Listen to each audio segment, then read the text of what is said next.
삶을 바꾸는 선택. 2025 대통령 선거 2부.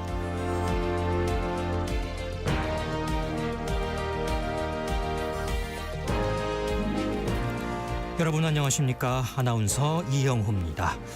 제21대 대통령 선거 투표율은 잠정 79.4%를 기록했고 KBS를 비롯한 방송 3사의 출구조사 결과로는 더불어민주당 이재명 후보가 51.7%로 39.3%의 김문수 후보를 12.4%포인트 차로 앞서는 것으로 나타났습니다.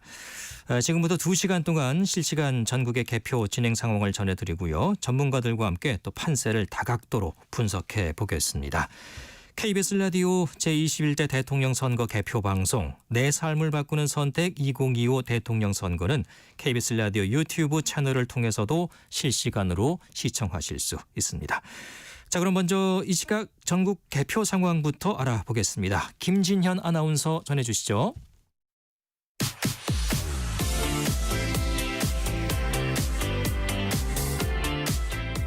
네, 10시 7분 현재 실시간 개표 상황 전해드립니다. 먼저 전국 개표 현황입니다.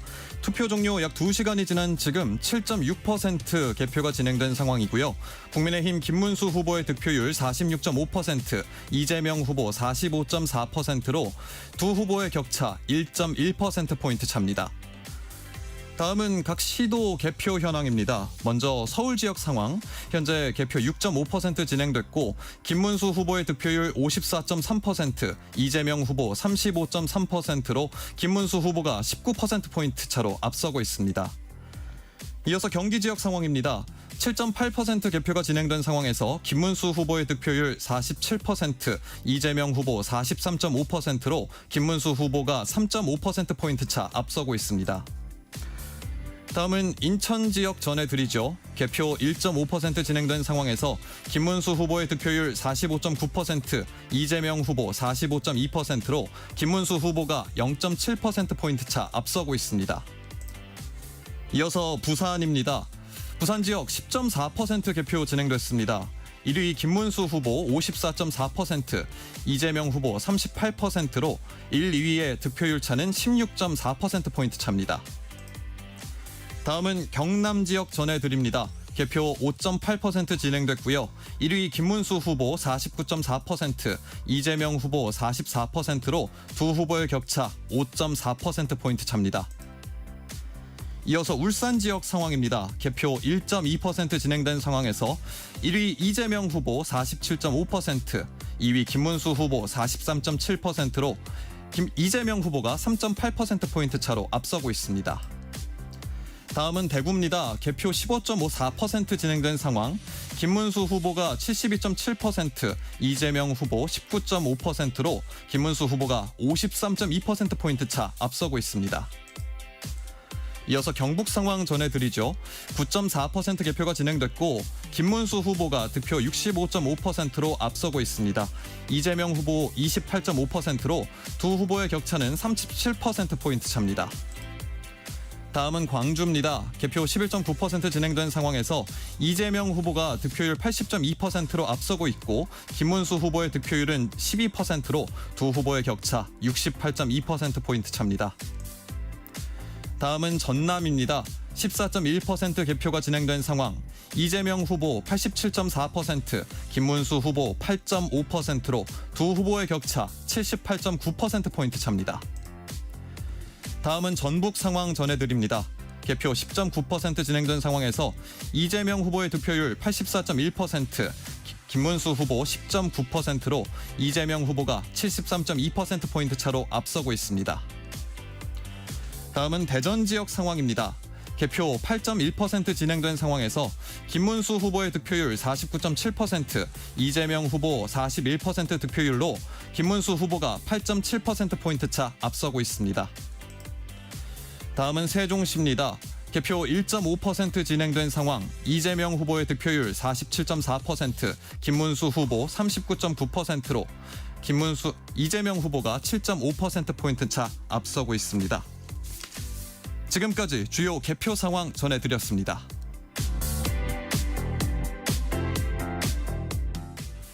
네, 김진현 아나운서였습니다. 이어서 중앙선거관리위원회를 연결해서 투표율 또 지금까지 개표 현황을 살펴보겠습니다. 중앙선거관리위원회 현장에 나가 있는 이혜리 리포터 나와주시죠. 네, 안녕하세요. 저는 지금 중앙선거관리위원회 선거 상황실에 나와 있습니다. 이곳은 말 그대로 대한민국 선거의 심장이라고 불릴 만큼 지금 이 순간에도 전국 각지에서 올라오는 개표 데이터를 실시간으로 취합하고 분석하고 있는데요. 현재 전국 동시에 개표 진행 중이라 이곳은 대형 전광판을 보면 지도와 함께 전국 17개 시도별, 지역별 개표율, 투표수, 그리고 후보자별 득표 현황과 전국 개표율이 초 단위로 갱신되고 있습니다. 그렇다 보니 개표율 상황도 빠르게 바뀌고 있는데요. 그리고 이곳 상황실을 가득 메웠던 취재진들도 하나둘 떠나서 비교적 한산합니다. 다만 이곳 상황실은 전국의 투표율과 개표율 등 이런 모든 데이터가 이곳 상황실 대형 모니터를 통해서 실시간으로 쏟아져 들어오고 있다 보니 선관위 직원들도 긴장을 늦추지 않고 개표 상황을 예의주시하고 있습니다. 또 선거 상황실 한쪽에 마련됐던 제21대 대통령 선거 관내 사전투표함과 우편투표함 보관장소 CCTV 통합 관제센터에 있던 투표함도 개표소로 이동해서 지금은 화면이 꺼진 상황입니다. 전국 지금 254곳의 개표소에서 동시 개표가 진행 중이고요. 조금 전 기준으로 전국 개표율 8%를 넘었는데요. 제21대 대통령 선거 개표율 현재 기호 2번 국민의힘 김문수 후보가 선두를 달리고 있습니다. 지역별 개표 상황을 살펴보면 전라남도가 개표율 13%를 넘기면서 전국에서 가장 빠른 개표 속도를 보이고 있는데요. 중앙선관위는 당선인 윤곽의 경우 개표율이 70에서 80%에 이르는 자정에 드러날 것으로 내다봤고요. 더불어서 최종 투표율과 개표 결과는 내일 오전 6시에 집계가 완료될 것으로 전망됩니다. 만약 후보자 간 득표율이 박빙이라면 당선자 윤곽은 자정 뒤 새벽쯤에야 나올 가능성이 높습니다. 여러분의 한 표는 지금 이 순간에도 수천 명의 손과 눈을 거쳐 정밀하게 집계되고 있는 만큼 저는 계속해서 이곳 현장에서 전국 개표율 실시간으로 전해드리겠습니다. 지금까지 중앙선거관리위원회 선거상황실에서 리포터 이혜리였습니다. 네, 자 이번에는 이 시각 가장 초조하게 개표 진행 상황을 지켜보고 있을 양당을 연결해서 현재 분위기를 살펴보겠습니다. 출구조사 결과 1, 2위를 다투고 있는 더불어민주당, 국민의힘을 차례로 연결하겠습니다. 먼저 더불어민주당에 나가 있는 곽지현 리포터, 그곳 분위기 어떻습니까? 네, 저는 지금 더불어민주당 개표 상황실이 마련된 국회의원회관에 나와 있습니다. 민주당 주요 인사들은 출구조사 결과를 확인하고 여의도 당사로 이동을 했고요. 현재 이곳 개표 상황실에는 민주당 캠프 관계자들 일부와 취재진들이 자리를 지키면서 다소 한산한 분위기입니다. 2시간 전 이곳 민주당 개표 상황실에서는 윤여준, 박찬대 상임 총괄 선대위원장 등 선대위 관계자들 그리고 민주당 의원들이 파란색 선거운동복을 입고 긴장된 표정으로 출구조사 지켜봤습니다. 이 결과가 발표되던 순간 이재명 후보 51.7% 이렇게 예상 득표율을 확인하자마자 이 박수와 환호성이 터져 나왔습니다. 아마 이 축제 현장에서만 들을 법한 이런 큰 환호성이었고요. 이 자리에서 일어나서 기립박수를 치면서 이재명 화이팅을 외쳤고 당연한 결과라면서 기뻐했습니다. 박찬대 상임 총괄 선대위원장은 출구조사 결과 발표 직후에 KBS와 인터뷰를 했습니다. 주권자인 국민이 내란 정권에 대해 심판을 내린 거라면서 출구조사이기 때문에 예측이긴 하다. 그래서 이 당선 유력이 확실하게 될 때까지는 긴장의 끈을 놓지 않고 국민의 판단이 뭔지 살펴보겠다. 이렇게 말을 했습니다. 이재명 후보는 당선이 확정되면 인천 자택에서 이곳 여의도로 이동합니다. 그래서 국회의사당 앞에 야외 무대를 마련했는데요. 그 무대에서 당선인 수락 연설을 할 예정입니다. 저도 이곳에서 상황 지켜보고 계속해서 소식 전하겠습니다. 지금까지 더불어민주당 개표 상황실에서 곽지연이었고요. 이어서 국민의힘으로 가보겠습니다. 유고은 리포터 전해주세요. 네, 저는 지금 서울 여의도 국회도서관 대강당에 마련된 국민의힘 개표 상황실에 나와 있습니다. 앞서 출구조사 결과에서 김문수 후보가 12.4%포인트 뒤처지면서 이곳 상황실은 침통한 분위기였는데요. 이 개표 초반인 현재는 김문수 후보가 다소 앞서고 있고 자리가 비워졌던 상황실 자리는 출구조사 직후보다는 조금씩 채워지고 적막한 분위기도 다소 바뀌었습니다. 현재 김문수 후보가 소폭 앞서는 상황이지만 개표 초반이기 때문에 개표 결과는 상황을 좀 더 지켜봐야겠습니다. 이곳 국민의힘 상황실에는 출구조사 발표 직전에는 김용태 비대위원장, 나경원, 권성동, 양향자, 안철수 공동선대위원장이 나란히 자리를 했는데요. 이 출구조사 발표 직후 자리를 나선 권성동 위원장을 비롯해서 김용태 비상대책위원장 등 대부분의 의원들이 자리를 나섰고 현재는 양향자, 안철수 공동선대위원장이 남아서 앞자리를 지키고 있습니다. 이곳에 남은 당직자들은 적막한 분위기를 바꾸려고 박수를 치면서 응원하는 모습도 보였습니다.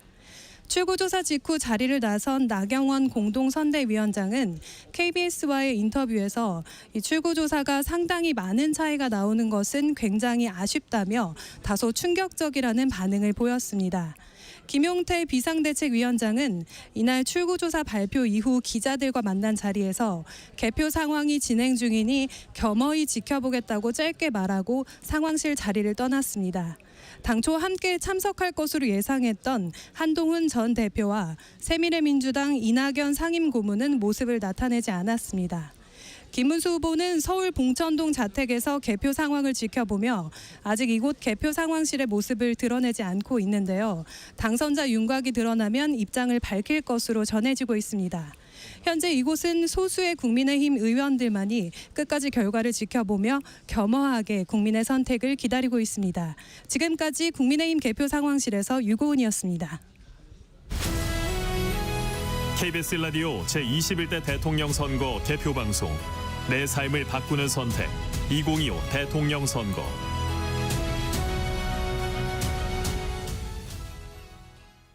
네, KBS 라디오 제21대 대통령 선거 개표 방송 2부 함께하고 계십니다. 지금부터는 전문가를 모시고 개표 상황과 또 이번 대선 분석 또 전망까지 함께 해보겠습니다. 내일신문의 박준규 기자, 시사저널의 이원석 기자 그리고 이현경 뉴스캐스터 세 분 먼저 자리해 주셨습니다. 반갑습니다. 어서 오십시오. 네, 안녕하세요. 예, 개표율이 10%를 넘어가면서 민주당 이재명 후보가 국민의힘 김문수 후보에게 근소한 차이로 앞서기 시작했습니다. 10% 전까지는 대략 김문수 후보 조금 이제 앞서는 상황이었는데요. 네. 지금은 이재명 후보가 근소한 차이로 지금 앞서 나가기 시작했다는 소식을 전해드리면서 세 분과 이야기 이어나가겠습니다. 뭐 항상 묻는 얘기입니다. 세 분 당연히 투표는 다 하셨겠죠? 네, 예. 저는 오늘 투표자에 가보니까 인증샷 찍는 분이 예전보다 훨씬 더 많아지신 예. 느낌을 받으면서 이 선거에 대한 국민들의 인식이 많이 달라졌다는 걸 좀 피부로 느끼게 되는 것 같아요. 예. 네, 준규 기자는요? 예.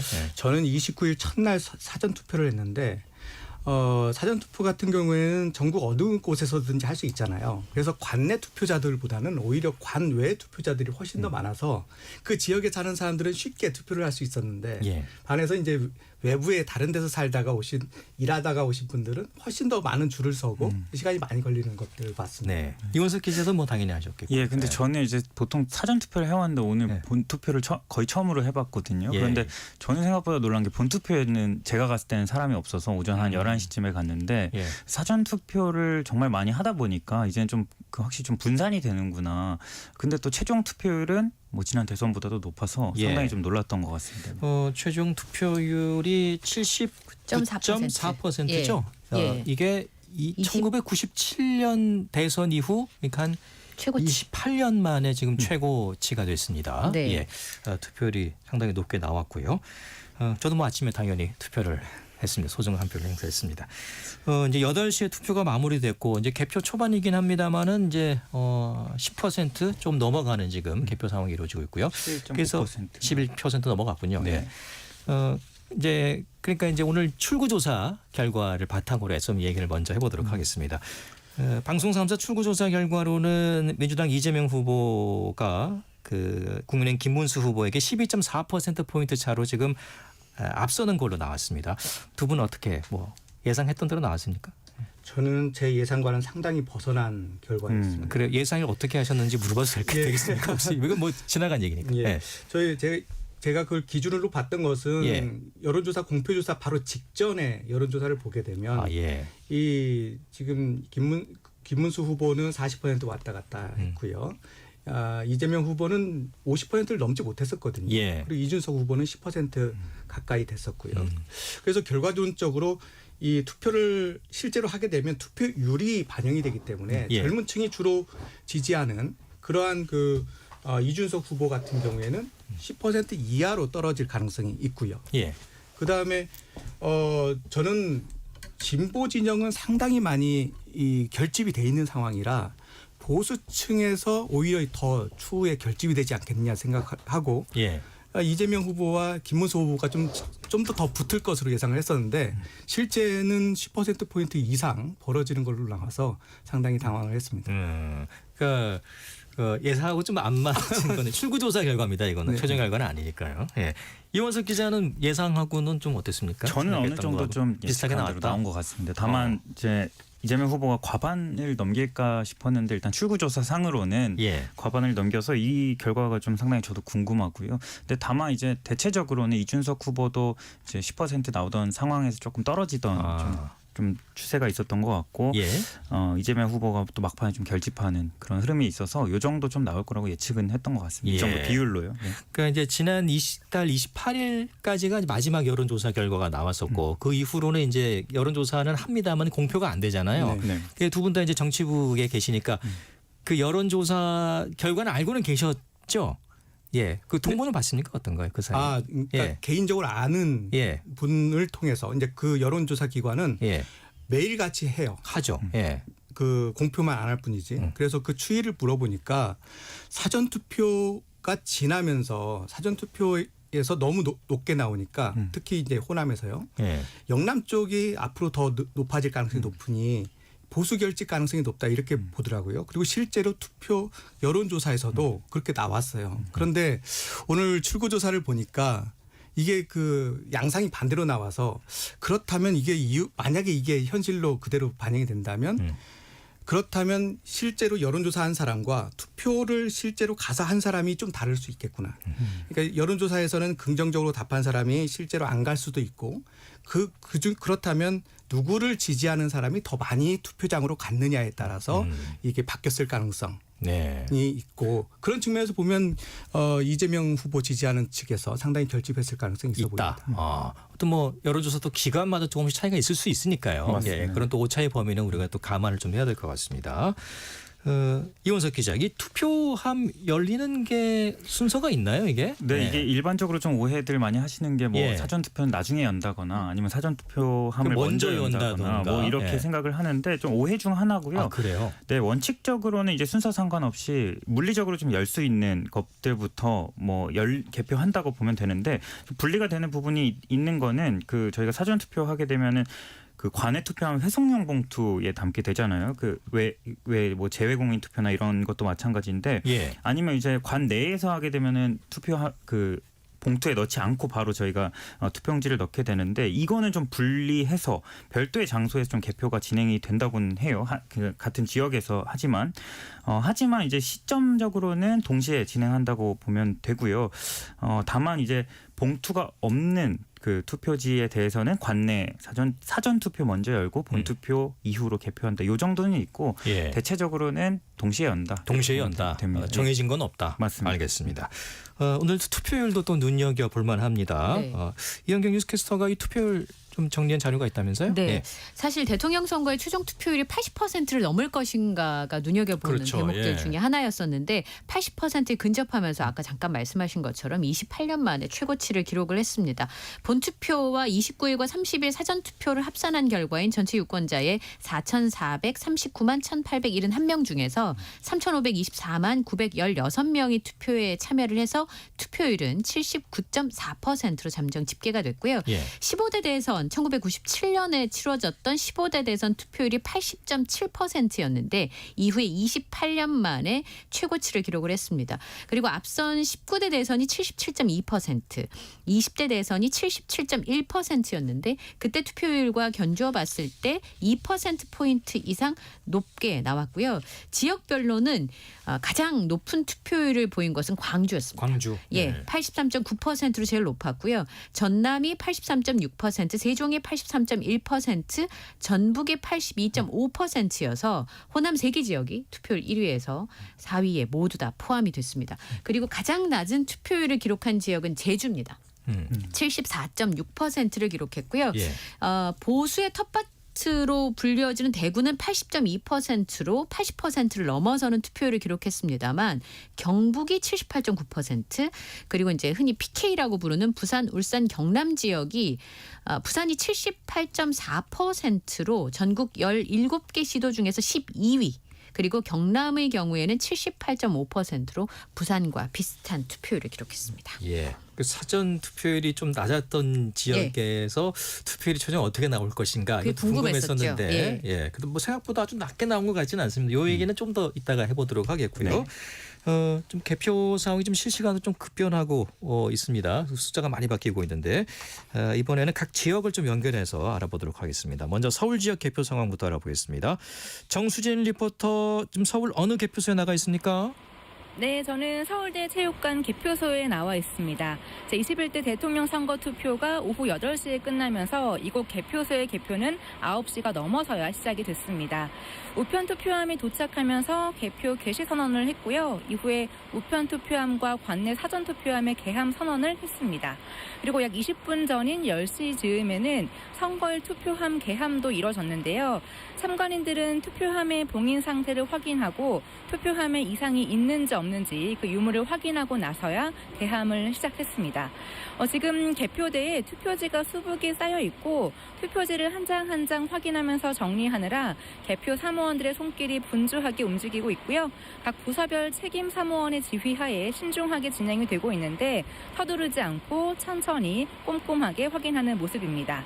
이렇게 개표는 순조롭게 진행이 되고 있지만 이제 개표 초기라 개표율이 그렇게 높진 않습니다. 특히 서울은 21대 대선의 최대 격전지 중에 한 곳인데 오후 10시 25분 기준으로 서울의 개표율 10.69%고요. 국민의힘의 김문수 후보가 득표율 52.29%로 더불어민주당의 이재명 후보를 앞서고 있습니다. 특히 종로는 이재명 후보가 1위를 하고 있고요. 중구, 용산, 강남은 김문수 후보가 앞서고 있는데 개표가 조금 더 진행이 된 후에 자치구별 상황 전해드리겠습니다. 지금까지 서울관악구 서울대 체육관 개표소에서 정수진이었고요. 이어서 광주로 가보겠습니다. 김현경 리포터, 어디에 나가 계신가요? 네, 저는 지금 광주 북구 개표소인 북구 종합체육관에 나와 있습니다. 이곳에는 오후 8시 10분에 투표함이 도착해서 8시 30분부터 개표 작업이 진행이 됐는데요.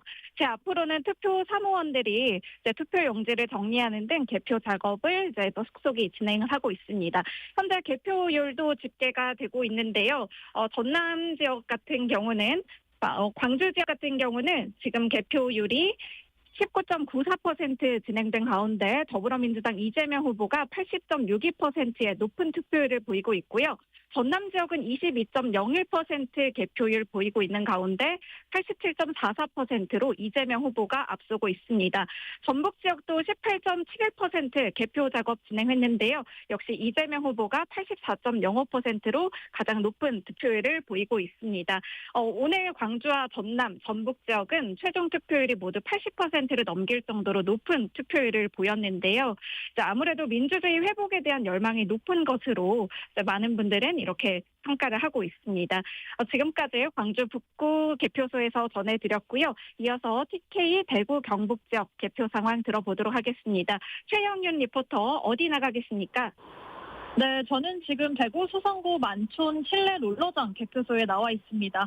뜨거운 열기와 함께 진행된 제21대 대통령 선거 본격적인 개표 작업이 계속해서 진행되고 있는데요.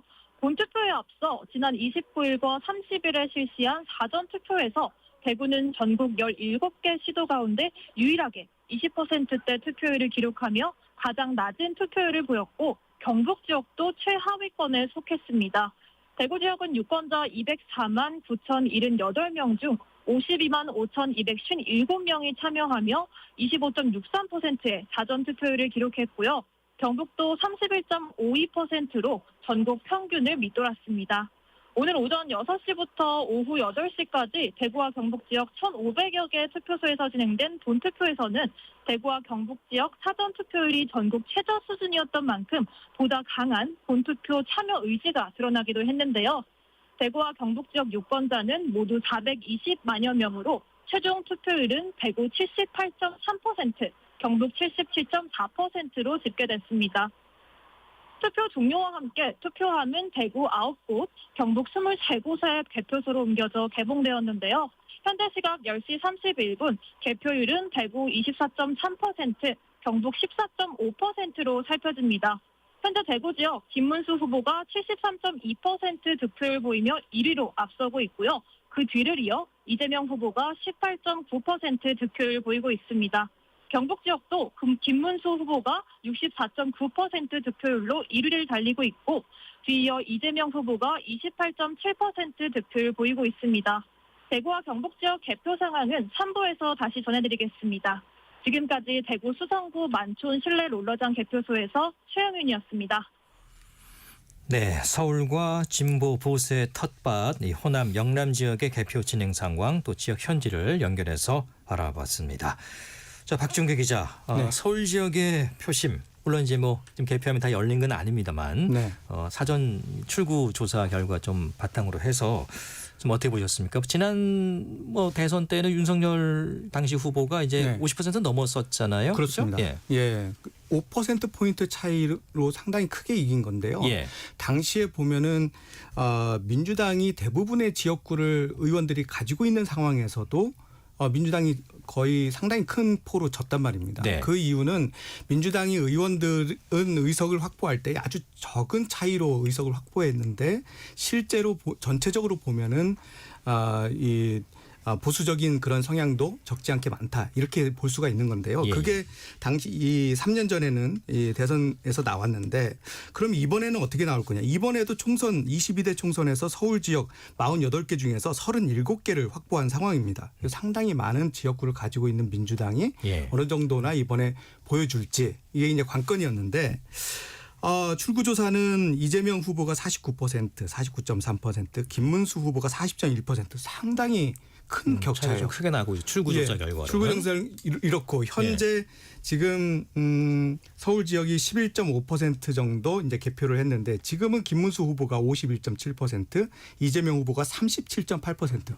오히려 이제 김문수 후보가 상당히 앞서 있는 상황이라 한번 좀 더 두고 봐야 될 것 같습니다. 이 서울 지역에서는 그 작은 차이에 의해서 크게 벌어질 수 있는 그런 부분들이 많이 있기 때문에 각 지역구마다 그런 특징들을 다시 한번 봐야 될 것 같습니다. 예, 이원석 기자, 서울도 네. 뭐 사실 지역구마다 많이 다르잖아요. 이게. 맞습니다. 네. 일단 지금 개표가 한 10% 초반대밖에 서울이 안 돼가지고요. 지금 이재명 후보가 우세한 지역이 종로, 용산, 성동, 중랑 정도고 그 외의 지역 지금 아예 개표가 집계가 안 되는 곳도 아직 있고. 이제 안 열렸군요. 예, 그 외에 근데 대다수 지역은 아직까지는 김문수 후보가 좀 앞서고 있는데요.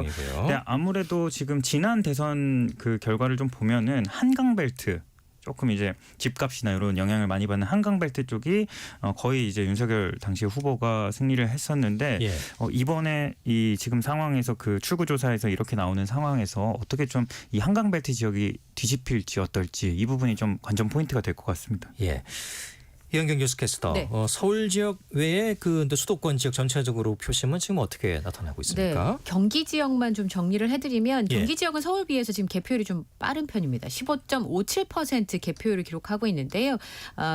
기호 2번 김문수 후보가 45.52%를 득표를 하고 있고요. 그리고 이재명 더불어민주당 후보가 45.09%를 득표하고 있어서 현재는 김문수 후보가 1위인데 지금 개표율이 높아질수록 표차가 지금 줄어들고 있고 경기 같은 경우는 지역이 원체 넓어서 개표하는 지역에 따라서 얼마든지 변할 수 있는 가능성을 가지고 있습니다. 네, 이 경기도에서 표심이 어떻게 나올지 왜 궁금하냐 하면은 두 후보, 이제 김문수 후보와 이재명 후보 모두 이제 전직 경기도지사였잖아요. 그렇죠. 어떻게 보면은 이 결과가 자신의 어떤 뭐 자존심 대결이기도 하잖아요. 네, 박준규 기자 어떻게 보셨나요? 예, 보통 이 지방자치단체장을 평가할 때는 그 사람이 그 인사가 했던 행정. 예. 의 결과물 이것들을 보게 되거든요. 근데 김문수 후보는 GTX라는 아주 눈에 딱 보이는 그런 실적을 가지고 있어서 이거는 이제 선거 과정에서도 굉장히 많이 홍보를 했었잖아요. 그렇죠. 예. 그래서 많은 유권자들이 이 부분을 되게 호감 있게 표현하지 않을까 이렇게 이제 판단을 했었는데 예. 역시 여기에서도 지역구의 영향이 상당히 큰 것 같아요. 22대 총선에서 60개 지역구 중 53개를 민주당이 가져갔습니다. 예. 거의 싹쓸이를 했다고 봐야 되는 건데요.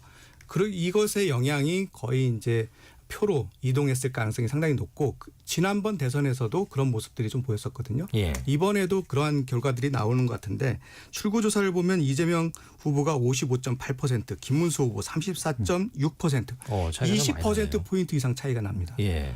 이건 상당히 큰 차이인데 이게 어떤 이유라고 찾아보면 이 지역구 영향이 가장 큰 것 같아요.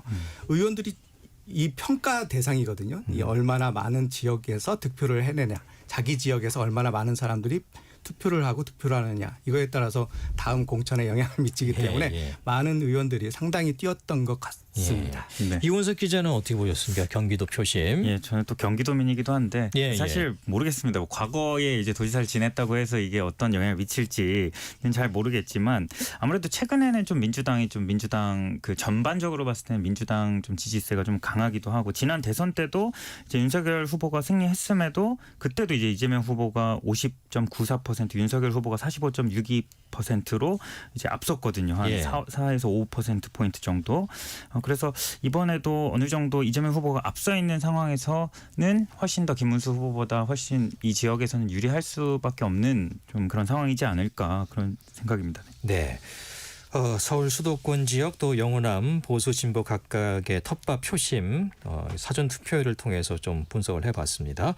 이번에는 이제 중원 지역, 충청 지역하고요, 또 강원 특별자치도 PK, 부산 경남 지역 개표 진행 상황을 현지를 직접 연결해서 알아보겠습니다.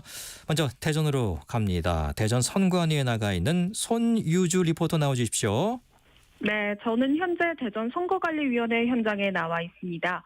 대전, 세종, 충남 선거관리위원회는 이번 제21대 대통령 선거투표소 1,205곳에 관리 인력만 3,000명, 개표소 22곳에 사무 인력 6,000여 명을 배치했는데요. 많은 인력이 투입된 만큼 우려의 목소리가 나오던 부분들이 해결되었기를 기대해보고 있습니다. 지난 20대 대선과 비교해 모두 높은 투표율을 보였는데요. 전국 각지에서 표가 집계되고 있는 가운데 총 701곳의 투표소에서 진행된 중부권의 흐름 살펴보겠습니다.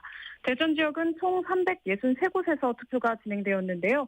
현재 개표율은 17.10%로 더불어민주당 이재명 후보가 46.49%, 국민의힘 김문수 후보가 44.36%로 더불어민주당 이재명 후보가 앞서고 있습니다. 이어서 세종특별자치시인데요. 총 86곳에서 투표가 진행되었습니다. 현재 개표율은 11.02%로 더불어민주당 이재명 후보가 45.52%, 국민의힘 김문수 후보가 42.73%로 더불어민주당 이재명 후보가 앞서고 있습니다. 이어서 충청남도 지역으로 가보겠습니다. 756곳에서 투표가 진행되었는데요. 현재 개표율은 17.97%로 더불어민주당 이재명 후보가 52.67%, 국민의힘 김문수 후보가 40.23%로 더불어민주당 이재명 후보가 앞서고 있습니다. 마지막으로 충북 지역 가보겠습니다. 충북 지역은 총 496곳에서 투표가 진행되었는데요. 현재 개표율은 20.68%로 더불어민주당 이재명 후보가 49.43%, 국민의힘 김문수 후보가 44.19%로 더불어민주당 이재명 후보가 앞서고 있습니다. 대전, 세종, 충청 지역에서 가장 높은 투표율을 보인 곳은 세종특별자치시이고 가장 낮은 투표율을 보인 곳은 충청남도였습니다. 지금까지 대전 선거관리위원회에서 손유주였습니다. 이번엔 강원 특별자치도로 갑니다. 강릉에 나가 있는 최동아 리포터 나와주세요. 네, 강릉입니다. 저는 지금 강릉 인라인 스케이팅장에 마련된 개표소에 나와 있습니다. 오늘 오전 6시부터 오후 8시까지 강원특별자치도 내 투표소 664곳에서 제21대 대통령 선거 본투표가 순조롭게 이루어졌습니다. 5년간 우리나라를 이끌어갈 지도자를 뽑는 선거인 만큼 유권자들은 저마다의 희망과 기대를 안고 신중하게 한 표 한 표를 행사하는 모습이었는데요. 강원자치도 내 유권자 수는 총 132만 7천여 명으로 이 가운데 48만 5,700여 명인 36.6%의 유권자가 지난 29일과 30일 이틀간 사전투표를 마쳤습니다. 이들을 포함해서 강원 지역 전체 투표율은 77.6%로 집계됐습니다. 이는 지난 제20대 대선 당시 강원 최종 투표율 76.1%보다 1.5%포인트 높은 수치입니다. 도내에서는 삼척시가 79.2%로 가장 높았고요. 속초시가 75.0%로 가장 낮았습니다. 투표가 마감된 오후 8시 이후 투표함은 각 시군별로 한 곳씩 총 18개 개표소로 옮겨져서 현재 개표 작업이 한창 진행 중입니다. 강원특별자치도 현재 개표율은 10시 29분 기준 16.85% 보이고 있습니다. 국민의힘 김문수 후보가 47.41%로 1위고요. 더불어민주당 이재명 후보가 44.76%로 그 뒤를 바짝 쫓고 있습니다. 개혁신당 이준석 후보는 6.87% 보이고 있습니다. 오늘 강원 지역 투표소에서는 투표관리관 도장이 찍히지 않은 투표용지가 배부되거나 잘못 찍었다며 투표용지 교환을 요청하고 선거사무원이 실수로 다른 사람의 서명을 받는 등 크고 작은 혼란이 잇따르기도 했습니다. 하지만 어린 자녀를 안고 이 투표장을 찾은 유권자부터 이 생애 첫 투표권을 행사한 청소년, 그리고 할아버지와 아들, 손자까지 3대가 나란히 투표소를 찾아서 소중한 권리를 행사하는 모습 볼 수 있었는데요. 강원 지역의 표심 이번에는 어디로 향할지 자정쯤이면 윤곽이 확인될 것으로 보입니다. 지금까지 강릉 인라인 스케이팅장 개표소에서 저는 최정아였고요. 이어서 제주 특별자치도로 가보겠습니다. 김겸주 리포터 받아주시죠. 네, 저는 지금 제주시 선거관리위원회에 나와 있습니다. 현재 이곳은 사전 협의된 언론만이 출입할 수 있어서 긴장이 흐르고 있는데요. 지금 이 시각 제주 지역 대선 개표 상황과 주요 특징들을 전해드립니다. 앞서 29일과 30일 실시한 사전투표에서 제주 지역 전체 유권자 56만 5,255명 가운데 19만 8,464명이 참여하며 사전투표율 35.11%를 기록했고요. 지난 20대 대선의 사전투표율 33.78%를 넘어선 수치로 제주 기준 역대 가장 높은 사전투표율로 확인됐습니다. 오늘 실시한 본투표에서는 제주시 30만 6,752명, 서귀포시 15만 5,343명이 표를 행사하면서 이번 대선 제주 지역 최종 투표율은 전체 74.6%로 집계됐습니다. 지난 제20대 대선 최종 투표율 72.6%와 비교해 2%포인트 높은 수준이고요. 제주시의 경우 사상 처음으로 투표자 수가 30만 명을 넘었다는 점에서 의미가 있습니다. 이번 제21대 대통령 선거 제주 지역도 무척이나 뜨거운 열기 느낄 수 있었는데요. 계속해서 개표 상황 살펴봅니다. 개표가 빠르게 진행되면서 현재 시각 오후 10시 44분 개표율은 15.99%입니다. 제주시와 서귀포시 표심 각각 살펴봅니다. 먼저 제주시 개표율 8.6%고요. 더불어민주당 이재명 후보가 56.21% 득표율로 앞서가고 있습니다. 그 뒤를 국민의힘 김문수 후보가 34.97%로 표를 획득했고 개혁신당 이준석 후보 7.19%로 확인되고 있습니다. 투표함의 23%가 열린 서귀포시는 현재 국민의힘 김문수 후보가 49.32% 선두를 달리고요. 더불어민주당 이재명 후보가 41.61%로 뒤따르고 있습니다. 한편 제21대 대통령 선거에 있어 전국 유권자 대비 제주의 유권자는 1.27%를 차지하는데요. 1%를 웃돌지만 제주 지역 표심엔 주목할 점이 있습니다. 1987년 우리나라의 대통령 직선제가 도입된 제13대 대선부터 2017년 19대 대선까지 7번 연속 제주 표심을 잡은 후보가 대통령에 당선되면서 전국 민심의 풍향계라는 수식을 얻기도 했는데요. 이 공식이 지난 제20대 대선에서 처음 어긋났기 때문에 이번에 제주 1위 후보가 대통령이 될 것인지 주목받고 있습니다. 제주 지역 개표 상황은 잠시 후 3부에서 계속 전해드리겠습니다. 지금까지 제주 선거관리위원회에서 김겸주였고요. 이어서 PK 부산 경남 지역으로 가봅니다. 이하나 리포터. 네, 부산 지역 개표소는 모두 16곳인데요. 그중에서 저는 해운대구 개표소인 부산 빅스코 개표소 현장에 나와 있습니다. 이곳에선 오후 8시 20분부터 투표함이 속속 도착했고 이후 9시를 조금 넘긴 시각 개표가 시작됐습니다. 개표 사무원들은 신중하면서도 빠른 손놀림으로 이 투표용지를 정리하고 있고요.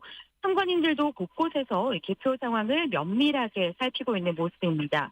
현재 개표 상황을 살펴보면 부산 지역 개표가 25.88% 진행됐습니다. 현재 기준으로는 김문수 후보가 50.86%로 선두를 달리고 있고 다음이 이재명 후보 41.26%, 이어서 이준석 후보가 6.99% 순입니다. 이번 선거에서 더불어민주당 이재명 후보가 이 부산을 포함한 PK 지역에서 사상 첫 40% 득표율을 넘길 수 있을지 관심이 쏠렸는데요. 지난 20대 대선에서 이 후보는 부산에서 38.15%를 얻었습니다. 노무현 전 대통령과 문재인 전 대통령 모두 40%의 벽은 넘지 못했는데 오늘 오후 8시 발표된 지상파 방송 3사 출구조사 결과 부산에서의 후보자별 예상 득표율에서 이재명 후보가 42.7%로 조사됐습니다. 그래서 민주당 후보로는 처음으로 이 부산에서 최종 득표율 40% 돌파 가능성이 조심스럽게 전망되고 있습니다. 반면 국민의힘 김문수 후보는 부산에서 60% 득표율 달성을 목표로 총력을 기울였는데요. 방송 3사 출구조사에서는 49%로 조사됐습니다. 김 후보는 앞서 이번 선거에서 이 보수 본진인 PK에서 확실한 우위를 차지해 전국 득표율까지 견인하겠다는 전략을 밝히기도 했습니다. 또 개혁신당 이준석 후보가 이 부산에서도 10% 이상 득표할지 관심사 중에 하나였는데요. 앞선 출구조사 결과 부산에서는 6.6%로 조사됐습니다. 이어서 경남 지역 개표 상황도 전해드리겠습니다. 지금까지 경남 지역 개표율은 16.45%고요. 김문수 후보가 48.0%로 앞서고 있고 이어서 이재명 후보가 44.96%, 다음 이준석 후보가 6% 순입니다. 아직은 부산과 경남 모두 개표가 절반도 채 되지 않았기 때문에 결과를 좀 더 지켜봐야 할 것 같습니다. 지금까지 부산 백스코 개표소에서 이하나였습니다. 당신의 한 표가 우리의 삶을 바꿉니다. 여러분께서는 지금 KBS 1라디오 제21대 대통령 선거 개표 방송 내 삶을 바꾸는 선택 2025 대통령 선거와 함께하고 계십니다. 대전, 강릉, 제주, 부산을 차례로 연결해서 현재 개표 상황 살펴봤습니다. 이 통상 중원의 표심이 선거의 판세를 가른다 이런 말도 있습니다. 예, 박준규 기자, 충청 지역의 표심. 네, 그 박 기자가 고향이 충청남도입니다. 예, 뭐 더 분석을 많이 하셨을 것 같습니다. 분석을 많이 했다기보다는 예. 이제 그 시골에 계신 분들하고 얘기를 나눠보면 그래요? 예. 그런 겁니다. 보통 보수적인 분들이 이제 시골에 많이 계시는데 예. 그분들이 보기에도 계엄 사태에 대해서는 인정하지 좀 못하는 그런 부분이 있고 또 한편으로는 이재명 대표, 그러니까 이재명 후보에 대한 비호감도가 상당히 좀 높은 부분도 있어서 예. 어떻게 해야 되지 이러다가 최근 들어서는 방향을 좀 잡은 것 같더라고요. 예.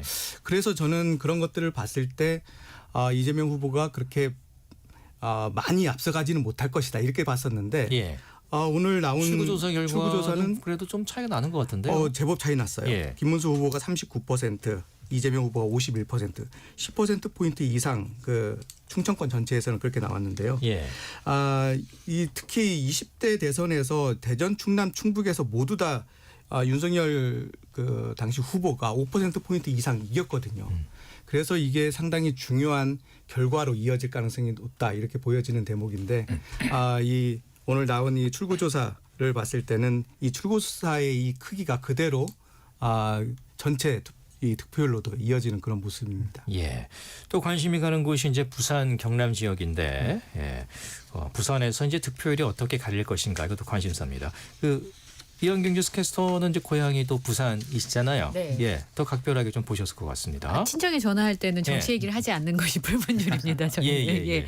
그렇긴 한데요. 제가 부산의 전체적인 표심을 다 설명드리긴 좀 어려울 것 같고요. 지금 투표율을 보면 부산이 전국 평균보다 좀 저조한 투표율을 보이고 있고 그다음에 사전 투표율도 대구에 이어서 두 번째로 낮은 투표율을 보였었거든요. 그래서 보수 표심의 경우에는 이제 사전 투표보다는 본 투표를 많이 한다라고 하는 얘기들을 많이들 하시는데 이번에 이제 보수 민심이 상대적으로 강한 것으로 분류되는 부산 경남 지역에서 보수의 표심이 어느 정도 몰릴 것인가에 관심이 집중되기도 했었습니다.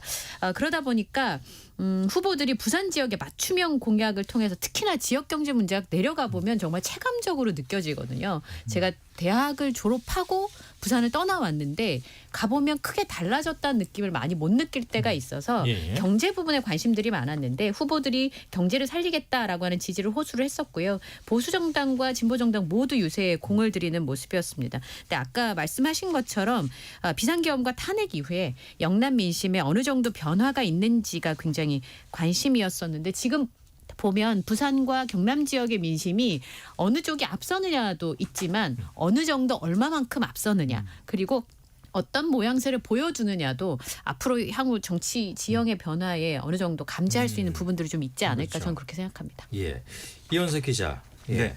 PK 민심 어떻습니까? 사실 이제 지난 총선 때 보면은 민주당 입장에서는 이른바 뭐 낙동강 벨트에서 예, 좀 신경을 많이 썼음에도 불구하고 기대만큼의 성적은 아니었던 걸로 분석이 됐었거든요. 맞습니다. 이번에는 어떻게 될지. 예. 네. 일단 지난 총선 때 뭐 한 10석 조금 넘게 어떻나요? 아마 그렇게 좀 기억을 하는데 일단 지난 대선 때 아까 전에 이제 이현경 캐스터께서 좀 그 격차를 좀 말씀해 주셨는데 지난 대선 때 보니까 뭐 윤석열 후보가 당시에 부울경 모두 이겼었고 그리고 격차도 상당히 많이 났습니다. 뭐 한 거의 14% 뭐 이렇게 부산, 울산, 경남 모두 그렇게 났었는데 지금 뭐 출구 조사를 보면은 뭐 일단 뭐 부산이나 경남 같은 경우는 김문수 후보가 좀 앞서는 걸로 나왔지만 한 5%에서 7%포인트 정도로 좀 많이 좁혀진 모습이고 울산 같은 경우는 지금 이재명 후보가 개표 상황도 마찬가지고 출구조사에서 46.5% 김문수 후보 44.3% 이렇게 좀 이재명 후보가 앞서는 그런 이제 결과를 보면은 보수 지역이긴 하지만 그래도 격차도 많이 좁히고 또 울산 같은 경우는 이재명 후보한테 좀 더 표를 몰아줬다 이렇게도 좀 해석해 볼 수 있겠습니다. 예. 박준규 기자, 네. 강원특별자치도는 이제 보수 성향이 원래 좀 강한 지역으로 그렇게 여겨지지 않습니까? 출구조사 결과로는 이재명 후보가 좀 앞서는 걸로 나왔거든요. 그러니까요. 이 강원 지역은 뭐 다 아시다시피 접경 지역이 돼 있어서 많은 사람들이 이 보수적인 성향이 강할 수밖에 없는 지역이고 실제로도 이 국회의원 8석 중에서 6석이 국민의힘에서 차지하고 있을 정도로 아주 보수의 아성이라고 할 수 있는데 이번에 출구조사를 보니까 아주 큰 차이예요. 뭐 박빙도 아니고 이재명 후보가 48.8, 김문수 후보가 42.2, 6%포인트 차이로 상당히 크게 벌어져 있는 걸 보면 민심이 상당히 많이 바뀌어져 있다 이렇게 보여지는 대목이고요. 특히 계엄을 거치면서 그때 당시에 계엄과 관련해서 그 지역의 어떤 좀 안보적 불안이 좀 있지 않았습니까? 이제 그런 것들도 좀 작동하지 않았을까 이런 생각도 좀 듭니다. 예. 자, 여러분께서는 지금 KBS 라디오 21대 대통령 선거 개표 방송 내 삶을 바꾸는 선택 2025 대선 2부 함께하고 계십니다. 지금 스튜디오에는 이현경 뉴스캐스터 또 시사전의 이원석 기자, 내일신문 박준규 기자와 함께하고 있는데요. 저희가 특별히 한 분 더 모셨습니다. 김준일 시사평론가 나오셨습니다. 예, 어서 오십시오. 예, 안녕하세요. 김준일입니다. 조금 늦게 오셨습니다. 예, 뭐 이거저거 일어나다가 오늘 사실 이제 좀 날이잖아요. 제일 바쁘신 날. 뭐 조금 일을 많이 했네. 하루 종일 떠들고 있습니다. 예, 저희가 이제 특별히 모시려고 연락을 진작에 빨리 드렸는데 워낙 또 일정이 많으셔가지고 조금 늦게 왔습니다만 남은 시간 또 많은 얘기 부탁드리겠습니다. 열심히 하겠습니다. 예. 김준일 시사평론가께 이걸 꼭 물어보라 그랬어요. 중원 민심 아까 중요하다고 얘기했었는데 김준일 시사평론가께서는 출구조사 결과 중원 쪽에 나온 결과 좀 어떻게 보셨습니까? 지금 충청도권이 전체적으로 수도권화 돼가고 있어요. 그러니까 최근에 이제 어떤 그거를 보면은 그 결과를 보면은요. 상당히 이제 수도권이 특히 이제 서울은 약간 보수화되는 경향이 있는데 경기 같은 경우에는 상당히 이제 민주당 약간 텃밭처럼 약간 그런 느낌의 호남이 약간 경기도로 옮겨온 것 같은 느낌인데 그러니까 이게 수도권이 점점 확장이 돼가지고 천안까지 지하철 뚫리고 예를 들면 막 이런 것들이 있기 때문에 특히 충남 지역이나 세종은 뭐 말할 것도 없고 충남 지역이나 이런 데들은 상당히 민주당에 좀 우호적인 게 전체적으로 있어요. 그래서 뭐 이게 중원의 민심이 뭐 캐스팅 보트다라는 게 틀린 건 아닌데 전체적으로 이거를 민주당이 좀 더 우호적인 상황에서 선거를 치른다라는 거고 지금 출구조사 결과를 보면은요. 이게 이재명 후보가 51.7, 김문수 39.3이잖아요. 예. 그런데 대전이 이재명 51.8, 김문수 38.3. 굉장히 흡사해요. 그러니까 굉장히 전체 평균하고 지금 비슷하게 지금 가고 있다 이렇게 보면 될 것 같습니다. 그래서 뭐 여러 가지 이제 포인트들이 있는데 일단은 여기까지 하겠습니다. 예.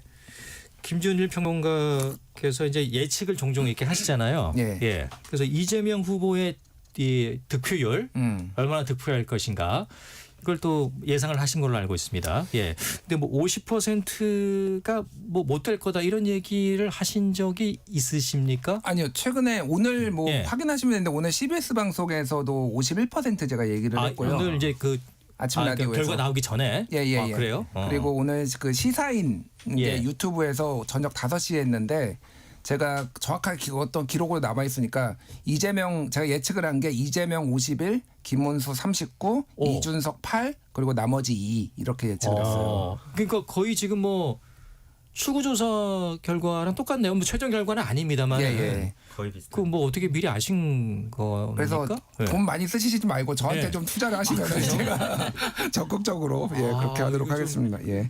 근데 이제 깜짝 놀랄 거의 비슷하게 지금 맞는데 출구조사 결과하고. 지난번 총선도 제가 굉장히 흡사하게 맞췄어요. 사실 그래서 뭐 대단한 게 있는 건 아니고 그냥 여론조사들 다 분석해 보면은 대략적으로 특히 이제 이 여론조사 공표 금지 기간 이전에 있었던 여론조사에서 크게 바뀌지 않았는데 거기에서 몇몇 변수들만 보면은 대략적으로 그런 게 보이는 것 같고 짧게 설명을 드리면은 이게 의미가 굉장히 있는 게 53대 47이라는 숫자를 좀 기억하실 필요가 있어요. 이게 무슨 얘기냐면은 이재명하고 권영국을 합치면은 51.7하고 1.3을 합치면 53입니다. 그리고 김문수, 이준석 39.3이랑 7.7을 합치면 이게 47이거든요. 이게 근데 무슨 숫자면은요. 지난번 총선에서 범보수 계열이 획득한 게 정당 득표율이 47이었고요. 민주당을 포함해서 조국혁신당 범민주당 계열이 합친 게 정당 득표율이 53이었어요. 그 구도가 지난번 총선에서의 정권심판 구도가 그대로 간 겁니다. 그러니까 거기에서 이제 내가 보수인데 내가 내란에는 찬성할 수 없는 사람은 개혁신당을 찍은 거고 이런 식으로 지금 분포가 됐다라고 보시면 될 것 같아요. 그래서 어떻게 사실은 사람의 정치 성향이라는 게 그렇게 쉽게 바뀌지 않아요. 그러니까 이게 선택지가 이런 식으로 있다 보면은 이 중도층에서의 어떤 지난번에 정권 심판 여론이 그대로 작동을 했지만은 크게 보면은 거의 그대로 이게 이어졌다 이렇게 따져보면 지난 총선의 그 민심의 연장선상에 있다. 뭐 그렇죠. 얘기군요. 그렇게 보면 될 것 같습니다. 아무튼 저희 KBS의 디시즌 K라고 판단 내리는 그 시스템이 있는데 디시즌 뭐 준일 정도로 해서 굉장히 정확하시니까 적극 감안하도록 하겠습니다. 놀랐네요. 저 박준규 기자, 아까 잠깐 얘기했었는데 이제 여론조사가 계속 있어왔고 이게 이제 조금씩 뭐 좁혀지는 또 경향도 좀 있지 않았습니까? 그렇습니다. 그런데 이제 지금 출구조사 결과 나온 거 물론 최종 결과는 봐야겠습니다만 좀 어떻게 봐야겠습니까 이게? 이 공표 금지 기간에 제가 이제 중점적으로 본 것은 3가지 포인트였어요. 이재명 후보 득표율이 50%를 과연 넘을 수 있을 것이냐. 김문수 후보와 이준석 후보의 득표율 합계가 이재명 후보 득표율을 넘어설 것이냐. 그리고 이준석 후보가 2자릿수 득표율을 얻을 수 있을 것이냐 이런 부분인데 사실 이 공표 금지 기간을 거치면서 이러한 부분들이 윤곽을 확 드러낸 것 같아요. 이 공표 금지 기간 전에 나온 여론조사에서는 이재명 후보 득표율이 50%를 넘는 경우가 거의 없었거든요. 한두 개 정도 나왔었는데 이 기간을 넘어가면서 이 결집력이 상당히 강화됐다고 보여지는 거죠. 50%를 넘어섰고요. 아까 김준일 그 평론가도 말씀하셨듯이 김문수 후보와 이준석 후보의 합계가 과연 어느 수준까지 올라갈 수 있을 것이냐 상당히 큰 관심이에요. 왜냐하면 저희들 같은 경우에는 이제 기사 제목을 뽑아야 되는데 이기더라도 어떻게 이기느냐에 따라서 이 기사의 제목이 달라지거든요. 예. 그러니까 내란 종식은 시키더라도 독주, 민주당 독주는 막아야 되겠다 이런 의미인지 아니면 전적인 권한을 다 민주당에 밀어주겠다는 의미인지 이 민심을 파악하는데 상당히 중요한 부분이 바로 이 김문수 후보와 이준석 후보의 득표율이 이재명 후보 득표율을 넘을 수 있느냐 이 부분이었는데 이 현재 그 나온 걸로 봐서는 출구조사로 봐서는 이 부분도 이 민심이 어느 정도는 민주당에 좀 올인을 해주는 그런 부분이었고요. 이준석 후보가 두 자릿수 이상으로 가느냐 마느냐 이 부분은 앞으로 이준석 후보가 과연 차세대의 리더로서 어느 정도 인정을 받느냐 못 받느냐 이 부분에 아주 중요한 갈림길이라고 이제 해석이 됐었는데 지금 나온 걸로 봐서는 7% 8%면은 좀 예상보다는 좀 적은 숫자가 아닌가 이렇게 보여집니다. 예. 박주영 기자는 내일 이제 나오게 될 그 신문에 그러면 헤드라인이 좀 생각하고 계신데 지금. 예, 앞서 말씀하신 대로 지금 뭘로 하실 거예요? 예. 제가 이제 내일 그 일면 톱을 써야 되는데. 그러니까요. 예. 네. 앞서 말씀드린 대로 이제 그런 겁니다. 내란 종식과 또 그 민주당에 대한 전폭적인 민심의 지지. 이것들이 융합된 뭐 이런 제목으로 알겠습니다. 가야 되지 않을까 싶습니다. 쓰십시오. 네, 고민 중입니다. 뉴스 많이 나오게. 알겠습니다. 예. 자, 이현경 캐스터. 네. 그 지난 28일부터 이제 이른바 이제 깜깜이라고 여론조사를 잘 그 어떻게 나왔는지 몰랐을 거 아닙니까? 어제까지 여론조사 추이가 있다면서요? 네. 사실 깜깜이 기간에 여론조사 추이를 제가 정리해드리기는 좀 그렇긴 한데요. 이게 공표되는 것이 아니기 때문에 지금 말씀하셨던 것을 바탕으로 좀 정리를 해드리면 대선을 앞두고 있었던 28일 날 여론조사 기관 리얼미터가 에너지경제신문 의뢰로 전국의 18세 이상의 남녀 1,003명에게 차기 대선 후보 적합도를 조사한 결과가 있습니다. 26일부터 27일까지 진행이 됐었는데요. 그때 보면 이재명 더불어민주당 후보가 49.2%, 김문수 국민의힘 후보가 36.8%, 이준석 개혁신당 후보가 10.3%의 지지율을 기록했다는 여론조사 결과가 있었습니다. 근데 오늘 출구조사 결과를 보면 이재명 후보가 51.7%, 김문수 후보가 39.3%, 이준석 후보가 7.7%를 기록을 했거든요. 물론 출구조사 결과가 나중에 최종 득표율은 아니기 때문에 동일 현상에 놓고 비교하는 것은 어렵습니다만 이재명, 김문수 후보는 조금 올라갔고 이준석 후보는 내려갔다는 걸 볼 수 있잖아요. 그렇다면 마지막에 그 보수든 진보든 결집하는 사표를 방지하고자 하는 심리가 작용을 했고 그리고 이준석 후보의 발언 때문에 영향을 좀 받은 것으로 좀 해석해 볼 수 있지 않을까라는 생각이 듭니다. 제가 이제 방송하면서 그 여론조사 공표 금지 기간에 제일 많이 보는 게 저는 이제 방송 진행을 했던 사람이니까 무슨 말실수를 하나 한마디 때문에 그동안 공들었던 탑이 무너지는 경우를 정말 많이 봤었거든요. 근데 이번 선거에도 그게 적용이 된 부분도 있고 그렇지 않은 부분들도 있습니다. 그동안 있었던 여러 가지 발언 논란들이 크게 표심에 영향을 주지 못했다라고 하는 부분들이 있을 수 있다는 점에서 이전 선거와 이게 선거 양상들이 좀 달라져가고 그건 전 미디어의 영향이 좀 크지 않을까. SNS를 포함해서 정보를 접할 수 있는 굉장히 많은 채널들이 늘어나면서 유권자들의 인식 변화에도 영향을 많이 주는 것으로 저는 개인적으로 좀 분석을 합니다. 이현경 뉴스캐스터 개인적으로 분석을 참 잘하신 것 같습니다. 들어보니까 나름 굉장히 일리가 있네요. 그래요? 네, 감사합니다.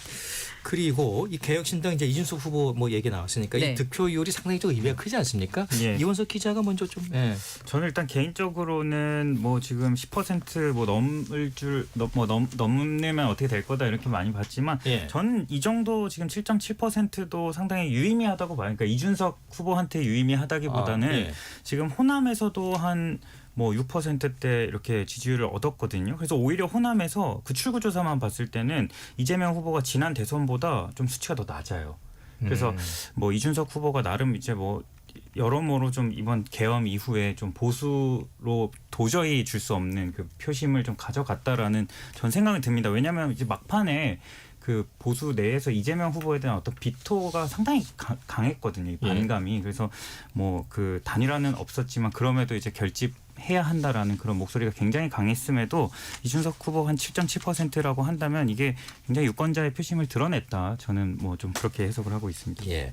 김준일 평론가는 이준석 후보의 득표율, 예, 아직 뭐 최종은 아닙니다만은 출구조사 결과 또 김준일 평론가에서도 예상 득표 직접 하셨으니까 거의 또 네. 맞히셨으니까. 그 개혁신당 얘기를 좀 들어보면은 네. 그리고 추세선을 봤을 때 그 3차 토론의 발언이 없었으면은 두 자릿수는 너끈히 넘고 사실은 10% 중반까지 갈 수도 있었어요. 개혁신당 그 공식적으로 나온 여론조사는 12까지 찍었고요. 그래요? 이준석이 예. JTBC 메타보이스가 한 게 그리고 대부분의 것들이 두 자릿수가 막 나오기 시작했었어요. 예. 근데 저 발언이 딱 있고 나서 내부에서 판단하기로는 3%포인트 빠졌다. 이렇게 평가를 해요. 그래서 그게 11 가다가 지금 8 나오는 거예요. 그러니까 그 정도로 보면 될 것 같고 개혁신당 내부에서 이제 이거를 이미 일은 벌어졌고 그 다음에 이걸 어떻게 수습할 건지를 가지고 이제 선수들끼리 모여서 이제 회의를 했는데 소위 말하는 시니어 그룹과 주니어 그룹이 극명하게 인식차를 드러냈다. 그래서 시니어 그룹이라고 하면 그 시니어 그룹 쪽에서는 이건 굉장히 심각한 문제다. 지지율에 악영향을 끼치니 쉽게 얘기를 하면은 바짝 엎드려야 된다. 죽을 죄를 졌다. 이렇게 해야 된다라는 건데 주니어 그룹 쪽에서는 아니다. 이건 정면 돌파해야 된다. 이거는 이재명 후보 아들이 원자가 있는 거고 이거에 여기서 약한 모습 보이면은 표 달아난다라고 해서 결국은 이준석 후보도 이준석도 그렇고 그 주니어 그룹이 당에 어쨌든 뭐 주도적으로 하는 거잖아요. 그러니까 그들이 그래서 그들의 전략이 채택이 됐는데 망했죠. 예, 예, 결과적으로 보면은 망한 게 이제 출구조사 결과만 가지고 얘기하는 겁니다. 항상 예, 그렇게 이제 말씀해 주셔야죠 진행자께서. 근데 망했다. 저희가 보기엔 망했어요. 그러니까 이게 사건이 터진 것도 문제지만은 그 이후의 대응도 이게 충분히 사람들이 보기에 합리적이지 못했다라는 거라서. 그러니까 뭐 이재명 일국주의, 이재명 사당화 얘기를 하지만은 제3정당들이 흔히 겪는 오류예요. 예전에 안철수 의원의 국민의당도 안철수당이었어요, 그냥 그러니까 모든 의사결정을 안철수가 함으로 인해서 거기에 합리적으로 이게 뭔가 잘 풀릴 때 상관이 없는데 뭔가 문제가 생겼을 때 이런 문제가 발생했을 때 이게 리스크 관리가 안 되는 거거든요. 비슷한 사람들 그 젊은 세대의 2030 남성들이 모여가지고 의사결정을 했을 때. 성인지 감수성이나 이런 것들이 왜 다양성이라는 게 중요한 건지를 다시 한번 깨닫게 해준 그런 사례가 아닌가. 이거는 역사에 남을 거예요. 그래서 이 대선 TV 토론 할 때마다 계속 이런 멍청한 짓을 했다라는 게 계속 남을 겁니다. 예, 조금 이제 발언 수가 좀 높긴 했습니다만 아무튼 그 발언, 그 후보의 한 발언 자체가 이 하나의 발언이 선거 결과에 얼마나 영향을 미칠 수 있는지는 아마 많이 분석이 되고 뭐 나중에 기록에도 남고 아마 개혁신당 자체적으로도 선거 끝나고 만약에 백서를 쓰게 된다면 아마 가장 큰 비중을 차지하게 될 것 같습니다. 예. 자, KBS 라디오 22대 대통령 선거죠. 개표 방송 내 삶을 바꾸는 선택 2025 대선 2부 듣고 계십니다. 지금 시각이 11시 8분 지나고 있습니다. 저는 아나운서 이영호입니다.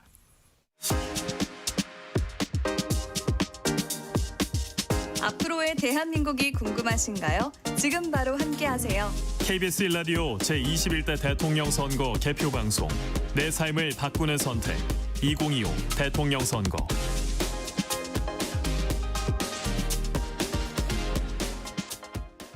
투표는 항상 챙겨서 하는 편입니다. 정책들을 보면은 세종으로 행정 수도를 옮긴다는 얘기들이 많아서 좋다고 생각하고 있습니다.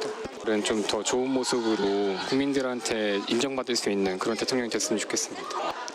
이번에는 정말 제대로 된 일꾼을 우리가 뽑아야 되지 않나. 제대로 된 후보를 우리는 선택을 해야 된다고 생각을 해요. 그래서 저는 그렇게 했습니다. TV 토론회도 열심히 잘 봤고 거기에서 말씀하신 거 그대로 실천을 해주시면 좋겠다는 생각을 했어요. 그러니까 사실 CTX 같은 경우에는 얘기 나온 지가 사실 좀 오래됐거든요. CTX보다 더 먼저 얘기가 나왔었는데 CTX는 아직 착공도 안 된 상태여서 그런 것들이 좀 더 힘을 받아서 이번에는 좀 추진되면 좋겠다 이런 생각입니다. 국민 통합을 이뤄내는 대통령이 되시면 좋겠습니다. 이른 시간에 하러 오셨는데 어떤 마음으로 선거하러 오셨는지.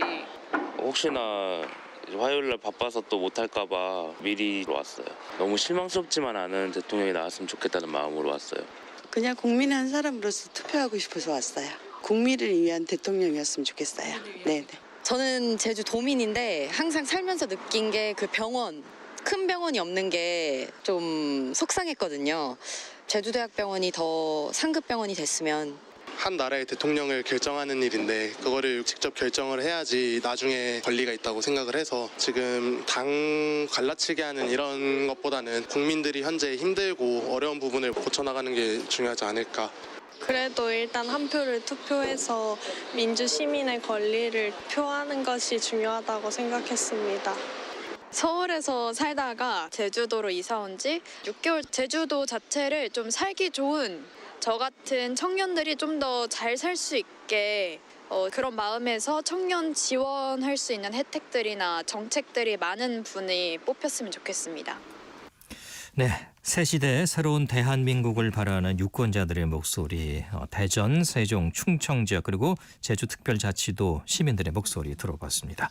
자, 그럼 여기서 지금까지 전국 개표 상황 알아보겠습니다. 김진현 아나운서 전해주시죠.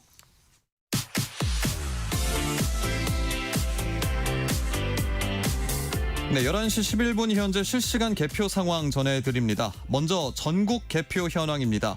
29% 개표가 진행된 상황에서 이재명 후보 48.2%, 김문수 후보 43.6%로 이재명 후보가 4.6%포인트 앞서고 있습니다. 다음은 각 시도 개표 현황입니다. 먼저 서울입니다. 현재 개표가 21.8% 진행됐는데요. 조금 전 상황이 역전됐습니다. 이재명 후보의 득표율 45.7%, 김문수 후보 44.1%로 이재명 후보가 1.6%포인트 차 앞서고 있습니다. 두 후보의 득표수 차는 23,198표입니다. 이어서 경기입니다. 28% 개표가 진행된 상황에서 이재명 후보 47.7%, 김문수 후보 43.2%로 이재명 후보가 4.5%포인트 앞서고 있습니다. 다음은 인천 상황 전해드리죠. 개표율 15.8%, 이재명 후보 49.5%, 김문수 후보 41.6% 득표율로 이재명 후보가 7.9%포인트 앞서고 있습니다.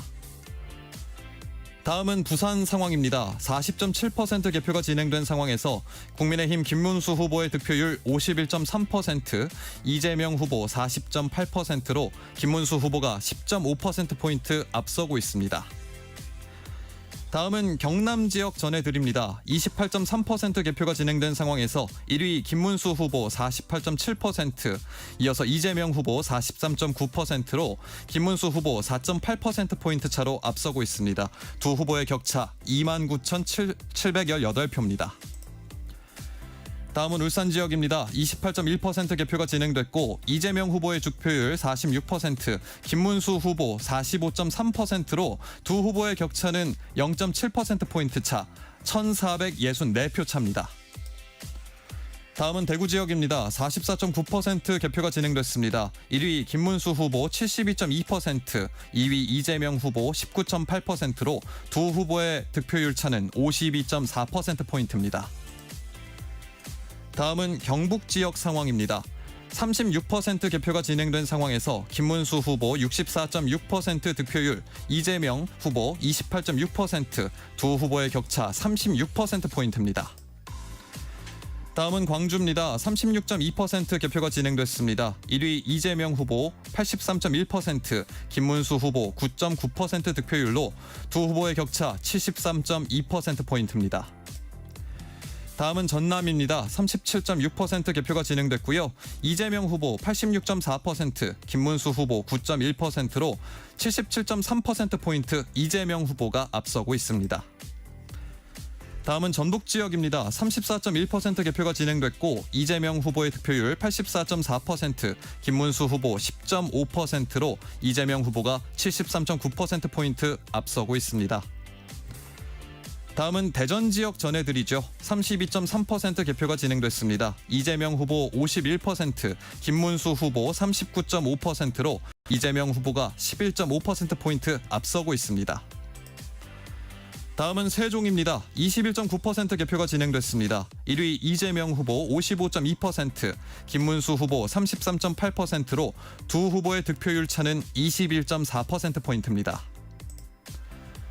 다음은 충남 지역 상황입니다. 33.4% 개표가 진행됐고 이재명 후보 50.9%, 김문수 후보 41.6%의 득표율로 이재명 후보가 9.3%포인트 앞서고 있습니다.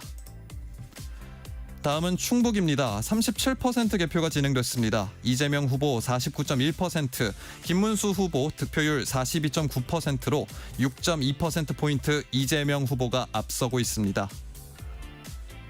강원 지역 소식입니다. 37.9% 개표가 진행됐습니다. 김문수 후보 47.3%, 이재명 후보 44.8%로 김문수 후보가 강원 지역에서는 2.5%포인트 앞서고 있습니다.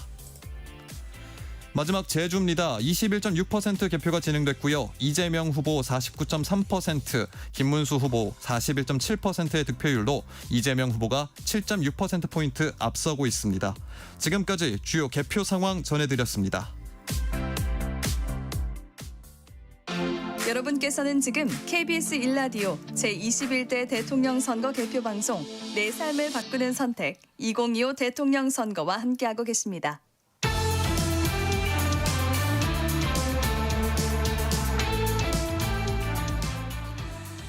네, 스튜디오에서 계속 이야기 이어가겠습니다. 이현경 뉴스캐스터, 네. 6.3 이번 대선까지 좀 많은 일이 있었습니다. 네. 화제의 사건 또 대선 판세에 영향을 미친 사건들 정리해 오셨다고요? 네, 뭐 들자면 여러 가지가 있겠습니다만 우선 국민의힘의 경우에는 강제 단일화 파문이 후보 교체까지 이루어지면서 무리수를 자초했다는 평가를 받고 있습니다. 대선 후보 등록 마감 하루 전인 지난달 10일에 강제 단일화로 전례 없이 후보를 바꾸려다가 논란이 커진 상황이 있었죠. 그래서 새벽에 비상대책위원회와 선거관리위원회를 소집을 해서 김문수 후보의 후보 자격을 박탈한 일이 있었습니다만 결론은 당원 투표로 최종 부결이 됐던 일이 있었습니다. 예. 그리고 이번에 최악의 네거티브가 쏟아진 토론회가 또 하나의 그 판을 바꿨던 그 결과를 갖고 오지 않았나 싶은데요. 예. 제가 지난번에도 말씀드렸지만 중학생 제 딸이 보더니 왜 그래? 이렇게 물어봐서 제가 할 말이 없었던 기억이 납니다. 교육적으로도. 예. 그러니까 보여주지 말아야겠다는 생각을 제가 잠깐 했었는데요. 예. 경제, 사회, 정치 분야로 나누어서 세 차례 토론이 열렸습니다만 국정 운영이나 정책 비전을 진지하게 논의하는 모습은 실종이 됐고 각 진영의 지지세를 결집하는데 골몰하는 모습이 이 보는 사람을 굉장히 안타깝고 또 화나게 하는 대목들도 있었습니다. 예. 그리고 이번 대선에서 중앙선거관리위원회 투표관리 부실이 도마 위에 올랐었는데요. 지난달 29일과 30일 실시됐던 사전투표가 역대 두 번째 투표율을 기록하면서 유권자의 뜨거운 참여 열기를 입증했습니다만 투표소 곳곳에서 잡음이 끊이질 않았습니다. 서대문구의 한 투표소에서는 투표용지를 수령한 관내 선거인의 기표 대기줄이 투표소 밖까지 이어졌고요. 강남에서는 투표 사무원이 배우자 신분증으로 대리 투표를 하려는 기상천외한 일도 벌어지곤 했었습니다. 어쨌든 이런 부분들이 오늘의 결과를 가져오는 한순간순간이 아니었나 합니다. 네, 그동안 참 많은 일들이 있었습니다. 이현경 뉴스캐스터와는 뭐 여기까지 오늘. 네, 저는 집에서 방송을 함께하도록 하겠습니다. 뭐 더 있고 싶습니다만은 네, 퇴근시켜드리도록 하겠습니다. 감사합니다. 이현경 뉴스캐스터 감사드리고요. 고맙습니다. 네, 감사합니다. 네. 진정한 민주주의를 실현하는 자영자의 마음을 대변해 줄 수 있는 우리 서민들 위해서 잘 살 수 있게 정제를 살 수 있는 불안정한 상황이 잘 수습할 수 있고 잘 통합할 수 있는 대통령이 뽑혔으면 좋겠습니다. 모두 함께 살기 좋은 대한민국 당신의 한 표로 만들 수 있습니다. 여러분께서는 지금 KBS 1라디오 제21대 대통령 선거 개표 방송 내 삶을 바꾸는 선택 2025 대통령 선거와 함께하고 계십니다. 내일신문 박준규 기자, 시사저널 이원석 기자, 김준일 시사평론가와 함께하고 있습니다. 앞서 잠깐 말씀드렸습니다. 이 TV 토론회 얘기를 좀 해보겠습니다. 예. 김준일 평론가는 토론 어떻게 보셨습니까? 또 방송을 워낙 많이 하셨으니까 이게 매 눈으로 아마 보시지 않았을까 싶은데요. 뭐 앞에서 이현경 캐스터께서 이제 잘 정리를 해주셨는데 이제 역대급 네거티브였고 점점 심해지는 것 같아요. 요즘 이제 유튜브 같은 거 보면은 예전에 2002년에 이회창 후보와 노무현 후보가 그게 소환이 되더라고요. 자리에 앉아서 행정수도 이전해 가지고 내 주장을 하고 상대방의 주장을 듣고 다시 내 주장을 반론을 펼치고 이렇게 점잖게 하면서 할 말을 다 하는 이걸 보면서 이런 시절도 있었는데 우리가 이거는 저는 후보들의 선의에 기대하면 안 될 것 같아요. 그러니까 무슨 얘기냐면은 이제 법적으로 지상파에서 3번의 선거 토론을 이제 하도록 돼 있잖아요. TV 토론을 하도록 돼 있잖아요. 사회자의 역할에 대해서 조금 재정립할 필요가 있다. 그러니까 쉽게 얘기를 하면 제가 좀 쓴소리라기보다는 어쩔 수 없는 건데 사회자가 왜 존재하나 그런 생각이 들어요. 보면은 그냥 초식에 재는 건데 그런 건 AI한테 맡겨도 되는데 왜 사회자가 저거를 하고 있지?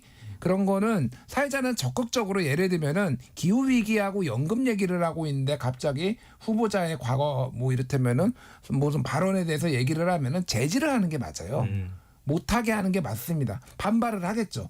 그러니까 공평하게 누구나 다 그렇게 제지를 하고 끊임없이 이게 원점으로 돌아올 수 있게 이 주제에 맞게 돌아올 수 있게 적극적으로 사회자가 이걸 역할을 하게 해야 되는데 그거는 제도적으로 법적으로 좀 더 받쳐줘야 되지 않을까. 그래야 KBS 기자도 MBC 기자도 SBS 기자도 마음 편히 그렇게 할 수 있지 않을까 그 생각이 들어요.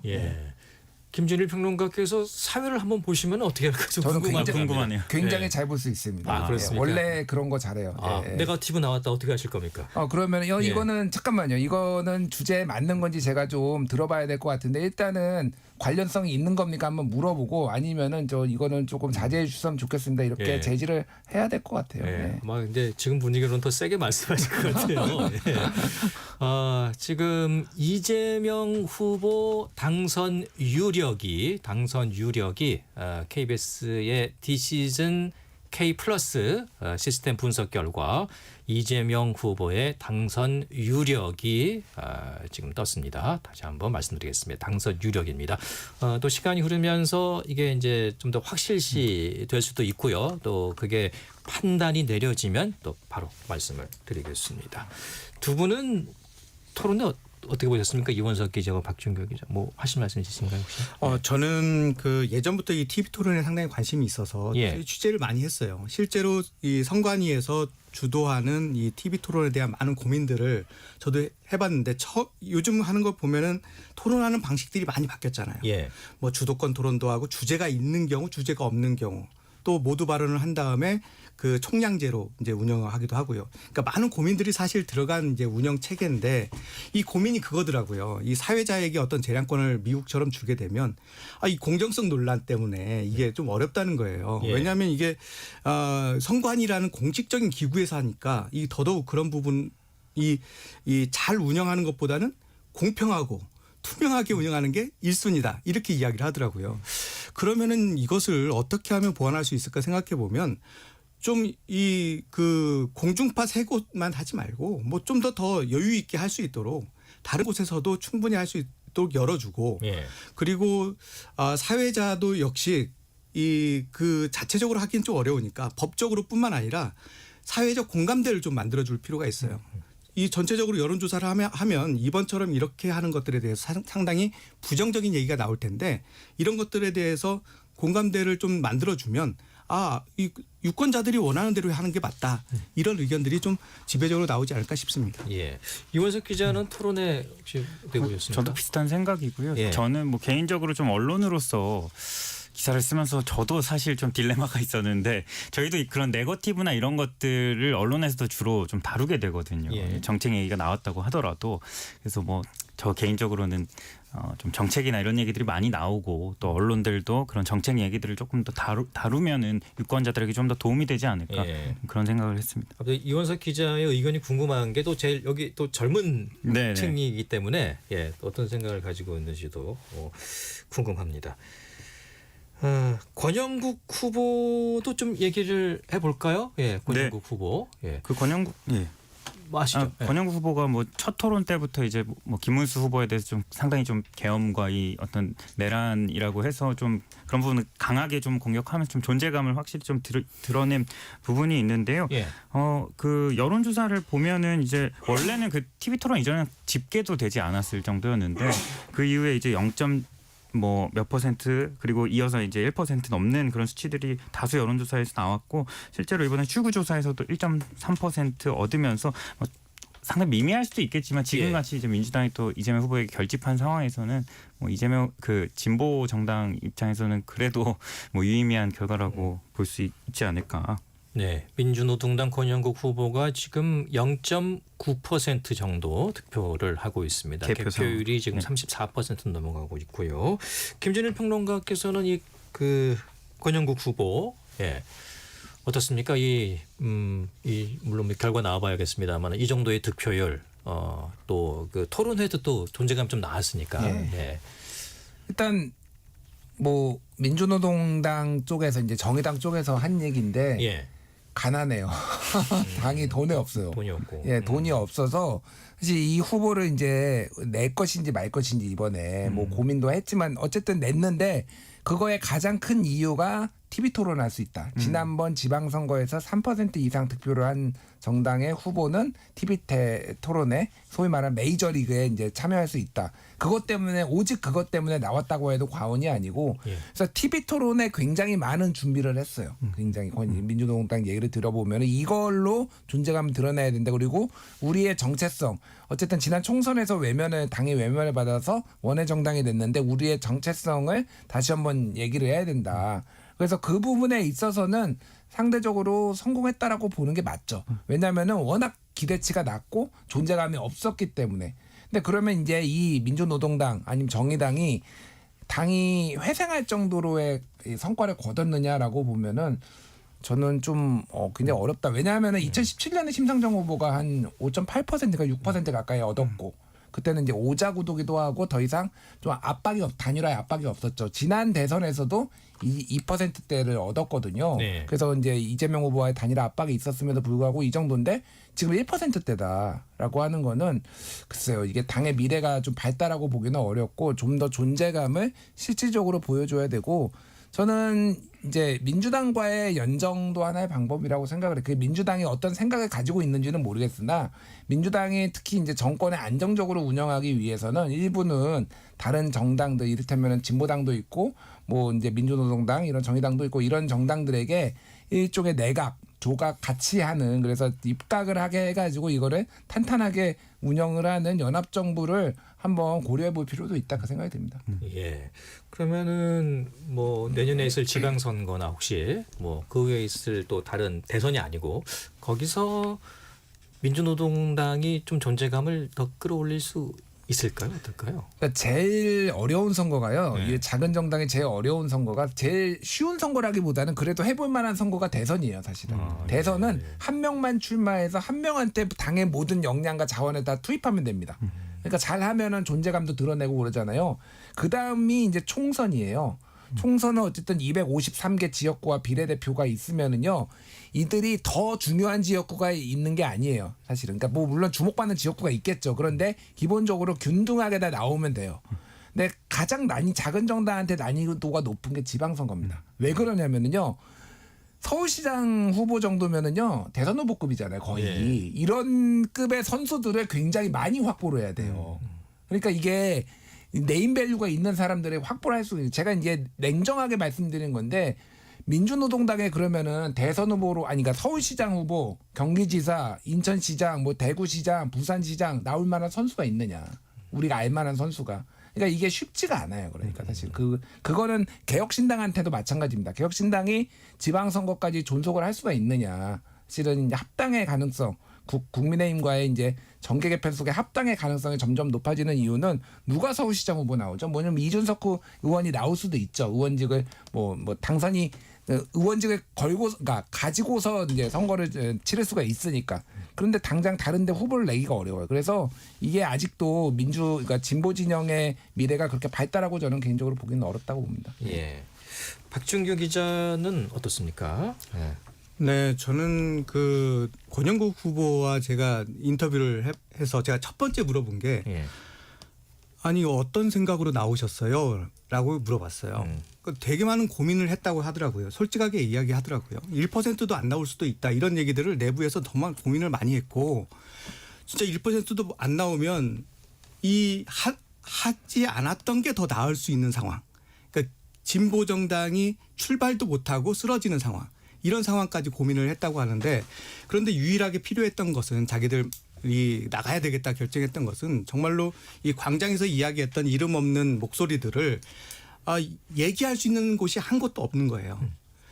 지금 원내로 들어와 있는 조국혁신당, 진보당, 3인당, 기본소득당 모두 다 위성정당으로 민주당으로 넘어갔어요.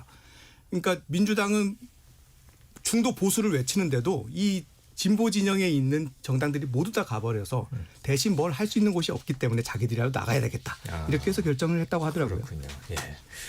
자, 대선 후에 또 이 향방에 대해서도 궁금한 점들이 많습니다. 국민의힘 현재로서는 좀 어려운 상황인데요.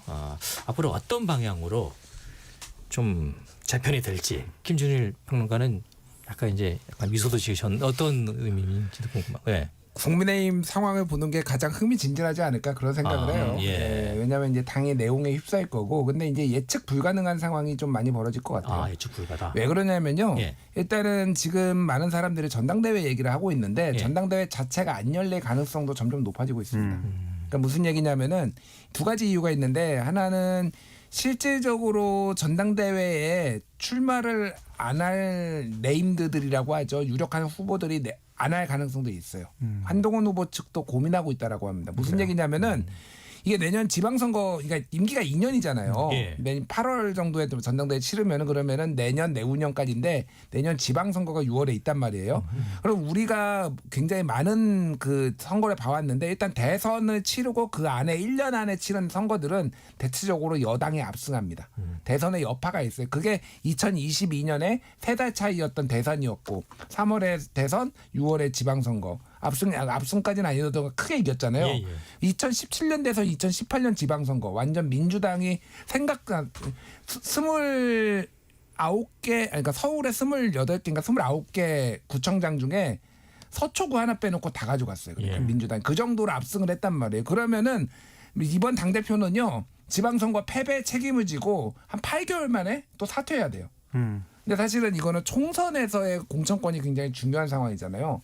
그러다 보니까 지금 다 셈법들이 지금 있다라는 거고, 친윤 주주 쪽에서도 지금 이거를 그냥 비대위 체제로 가는 게 낫겠다 이런 식으로 해가지고 안 열릴 수도 있어요.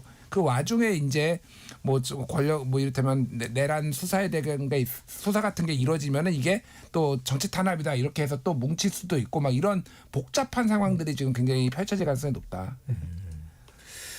박시영 기자는 어떻게 보십니까? 예, 지금 그 분당 가능성 이야기도 좀 나와요. 그래요? 예. 왜냐하면 책임론을 어차피 책임을 져야 되고, 또 지방선거를 치르기 위해서는 그 책임에서 벗어나야 되는데 어떤 식으로든 털어내야 되거든요. 그런데 지금 친윤들이 그것을 털어낼 이유가 전혀 없기 때문에 이 세력 싸움에서 이 분당 가능성 이야기도 하고 있고, 친윤과 비윤과. 예. 그리고 또 하나는 지금 그렇게 분당을 할 수 있는 또 하나의 매개체가 있어요. 그게 뭐냐면 교섭단체 기준 완화예요. 교섭단체 기준을 지금 민주당이 조국혁신당 그리고 진보당 등과 함께 완화해 주는 것을 지금 현재 검토를 하고 있다고 그래요. 예. 그러면 쉽게 분당을 하더라도 적은 숫자로 교섭단체가 될 수만 있으면, 교섭단체가 되면 논의하는 게 1대1입니다. 뭐 숫자가 많든 적든 똑같은 그 밸류를 가지고 자기 의견을 개진할 수가 있어요. 그런 의미에서 보면 뭐 사실 예측하기가 어려운 부분들이 많이 있지만 분당 가능성도 충분히 예측할 수도 있겠다 이런 생각도 듭니다. 예. 이원석 기자는요? 제가 좀 주목하는 건 이제 지금 굉장히 그 뼈아픈 패배 이후에 이 국민의힘이 얼마나 변할 것이냐 이건데, 사실 좀 회의적인 것도 있습니다. 뭐 친윤계가 지금까지 해왔던 것들, 이 이후에 그럼 친윤계가 주류에서 밀려날 것이냐, 그것도 사실 뭐 좀 예측이 어려운 상황이고, 뭐 김문수 후보와 친윤도 또 이제 분화할 수 있고요. 그리고 한동훈 대표와 그 측근들이 다시 이제 당권을 잡으려고 해도 이 원래 주류였던 친윤들의 상당한 반발이 있을 건데, 이 계엄 이 내란 사태라는 거를 과연 이 국민의힘이 넘어갈 수 있겠느냐, 이게 이 선거 이후에 굉장히 좀 주목해 볼 만한 포인트라고 생각합니다. 예. 최종 결과가 나온 건 아닙니다만 현재 출구 조사 결과대로 만약에 이재명 후보가 당선될 경우 이제 어떻게 될지 뭐 진보 정당을 이렇게 다 이렇게 여러 아우르는 뭐 그런 뭐 내각 구성이 이루어지는 게 아니냐 이런 예상도 있더라고요. 예. 어떻게 보십니까? 먼저 누가? 예. 네. 이 새로운 정부에서는 첫 번째는 통합이고 두 번째가 경제일 것 같아요. 뭐 순서는 뭐 다르게 이야기하시는 분도 계시던데 그럼 이 통합을 어떤 식으로 보여주느냐? 인사로 보여줄 수밖에 없는 거죠. 그리고 그 얘기를 계속 해왔기 때문에 그 인사의 핵심은 장관 이런 것보다는 가장 중요한 것은 총리라고 보여져요. 그러니까 총리에서 어떻게 통합의 메시지를 줄 것이냐 이런 부분이 나올 것 같고 내각에서는 물론 뭐 다른 성향을 가진 분들도 모셔올 수 있고 특히 유력 검증된 인사들은 모두 다 갖다 이게 쓰겠다 이런 의지가 많기 때문에 상당히 여러 가지 색깔의 가지신 그런 내각이 만들어질 가능성이 높아 보입니다. 네. 김준일 평론가는 어떻게 보십니까? 민주당 내각 구성이나 뭐 앞으로 어떻게 될지. 네. 뭐 지금도 온갖 뭐 속칭 찌라시가 지금 제 카톡으로 누가 총리다. 누가 뭐 예. 그런 얘기가 나오고 있는데 일단 국무총리 같은 경우에는 뭐 이제 전원으로 듣기에는 약간 처음에는 경제를 좀 잘 아는 외부 인사를 조금 해보려고 했다라는 검토를 했다라는 얘기들이 있어요. 그러니까 그게 뭐 이제 뭐 소위 말 이게 그 당사자의 의사하고는 전혀 관련 없이 하마평에 올랐던 분들을 얘기하면 뭐 이창용 한국은행 총재, 뭐 박용만 전 두산 그룹 회장, 예예예, 네. 이런 분들이 이제 하마평에 올랐다더라, 뭐 이런 얘기들이 있는데 현실적으로 지금 굉장히 비상한 시국이잖아요. 그러니까 이분들이 훌륭하지 않다라는 게 아니라 이게 이제 총리나 이런 분들은 호흡이 굉장히 잘 맞아야 되는 그런 상황. 그리고 내각에 대한 어떤 장악력 같은 게 지금은 좀 절실하다. 왜냐하면 굉장히 많은 일들을 빠른 시간 내에 해치워야 되는, 그러니까 해결해야 되는 그런 상황이잖아요. 그러다 보니까 이제 아예 당에서 좀 현실적으로 장악력이 있는 분들, 뭐 박지원 의원이라든지 뭐 이런 얘기들도 막 나오고 있어요. 그래서 잘 모르겠습니다. 그거는 이제 어떤 거에 방점을 찍느냐. 사실은 이낙연 의원이 예전에 갑자기 총리가 됐지 문재인 정부 때 누가 알았겠습니까? 사실 몰랐거든. 근데 호남 홀대론이 나오면서 호남 인사를 중용해야 되겠다는 그 당시에 정무적 판단이 확 들면서 이게 된 거거든요. 그러니까 이제 그거는 후보가 봐야 될 것 같고, 그러니까 대통령이 이제 봐야 될 문제고, 전체적으로 보면은 조금 빠르게 인선이 돼야 되기 때문에 친명 인사들 중심으로 좀 될 것 같아요. 그 중에서 비서실장을 누가 할 것인가가 저는 개인적으로 굉장히 관심인데, 왜냐하면은 비서실장은 의원이 할 수가 없어요. 국회의원이 내려놔야 돼요. 그러니까 오히려 그렇죠. 장관은 의원이 뭐 같이 할 수 있는데, 근데 이 민주당이 지난번 총선에서 너무 크게 이겨가지고요. 노는 분들이 별로 없습니다. 아, 그래요? 예, 그래서 그래서 일부에서는 내년 지방선거, 이를테면 서울시장이나 뭐 이런 것들을 노리고 몇몇 의원들이 내려놓고 비서실장으로 가려고 한다더라. 뭐 이런 얘기들도 좀 나오고 있습니다. 예. 지금 말씀드리는 순간 KBS의 예측 시스템 디시즌 K 플러스에서 이재명 후보의 당선 확실히 떴습니다. 당선 확실히 떴습니다. 예. 김준일 평론가 그 조금만 더 하면 혹시 그러면은 뭐 워낙 또 이렇게 예측을 잘하시니까 국무총리 혹시 뭐 예측하실 수 있습니까? 예측인데 이거 약간의 뭐. 네, 예측은 이게 뭔가 데이터나 뭔가의 근거에서 해야 되는데 이거는 안 돼요? 대통령의 마음이잖아요. 그리고 그때 이제 뭐가 이제 이슈가 되느냐에 따라서. 근데 국무총리는 생각보다 약간 시간이 걸릴 거예요. 지금은 당장은 왜냐하면 이제 비서실부터 꾸려야 되는 게 가장 급선무고 그 다음에 이제 장관들, 그 다음이 마지막에 아마 국무총리라서. 아마 상황을 보면서 어떤 사람들이 이 지금의 시대 정신과 맞고 지금 우리가 필요로 하는 사람인가를 지금 저울질하는 단계다 이렇게 보시면 될 것 같아요. 그러니까 바로 임명하지 않을 수 있다.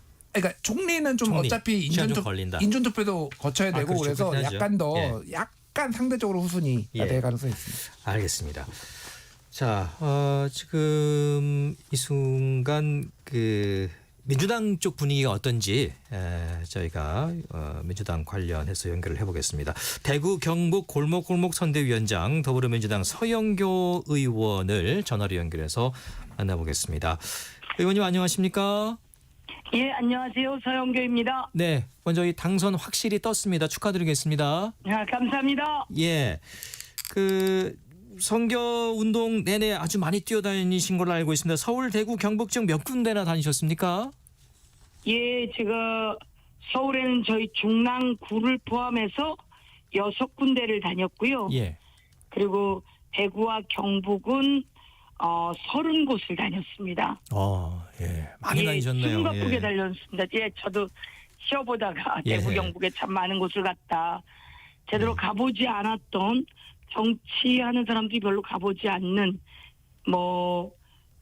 영양, 청송, 고령, 성주 이런 곳을 가봤어요. 그래요. 아주 의미 있는 선거운동을 했습니다. 그 선거운동 기간 이제 대구, 경북 지역도 이제 많이 도신 거잖아요. 예. 그렇습니다. 직접 이제 그 민심들을 보셨을 텐데 어떤 얘기 많이 하시던가요?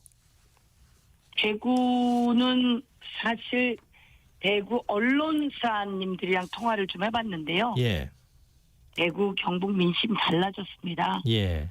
달라졌습니다. 이런 얘기를 그분들은 객관적으로 보시니까요.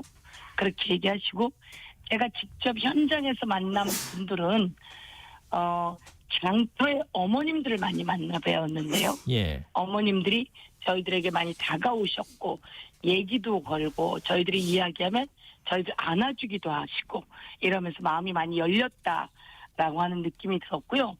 경북 상주 같은 곳에는 국민의힘 시의원 하던 시의회 의장 하던 분들이 국민의힘을 탈당하고 더불어민주당에 아주 어려운 지역이잖아요. 그럼에도 불구하고 입당하시는 분들도 계셨습니다. 그러면서 하시는 말씀이 비상계엄은 아니다. 예. 비상계엄은 아니다. 그런데 또 국민의힘이 그걸 또 옹호하더라. 그래서 우리는 이번에는 이건 아니다라고 생각한다라고 하는 분이 많았고요.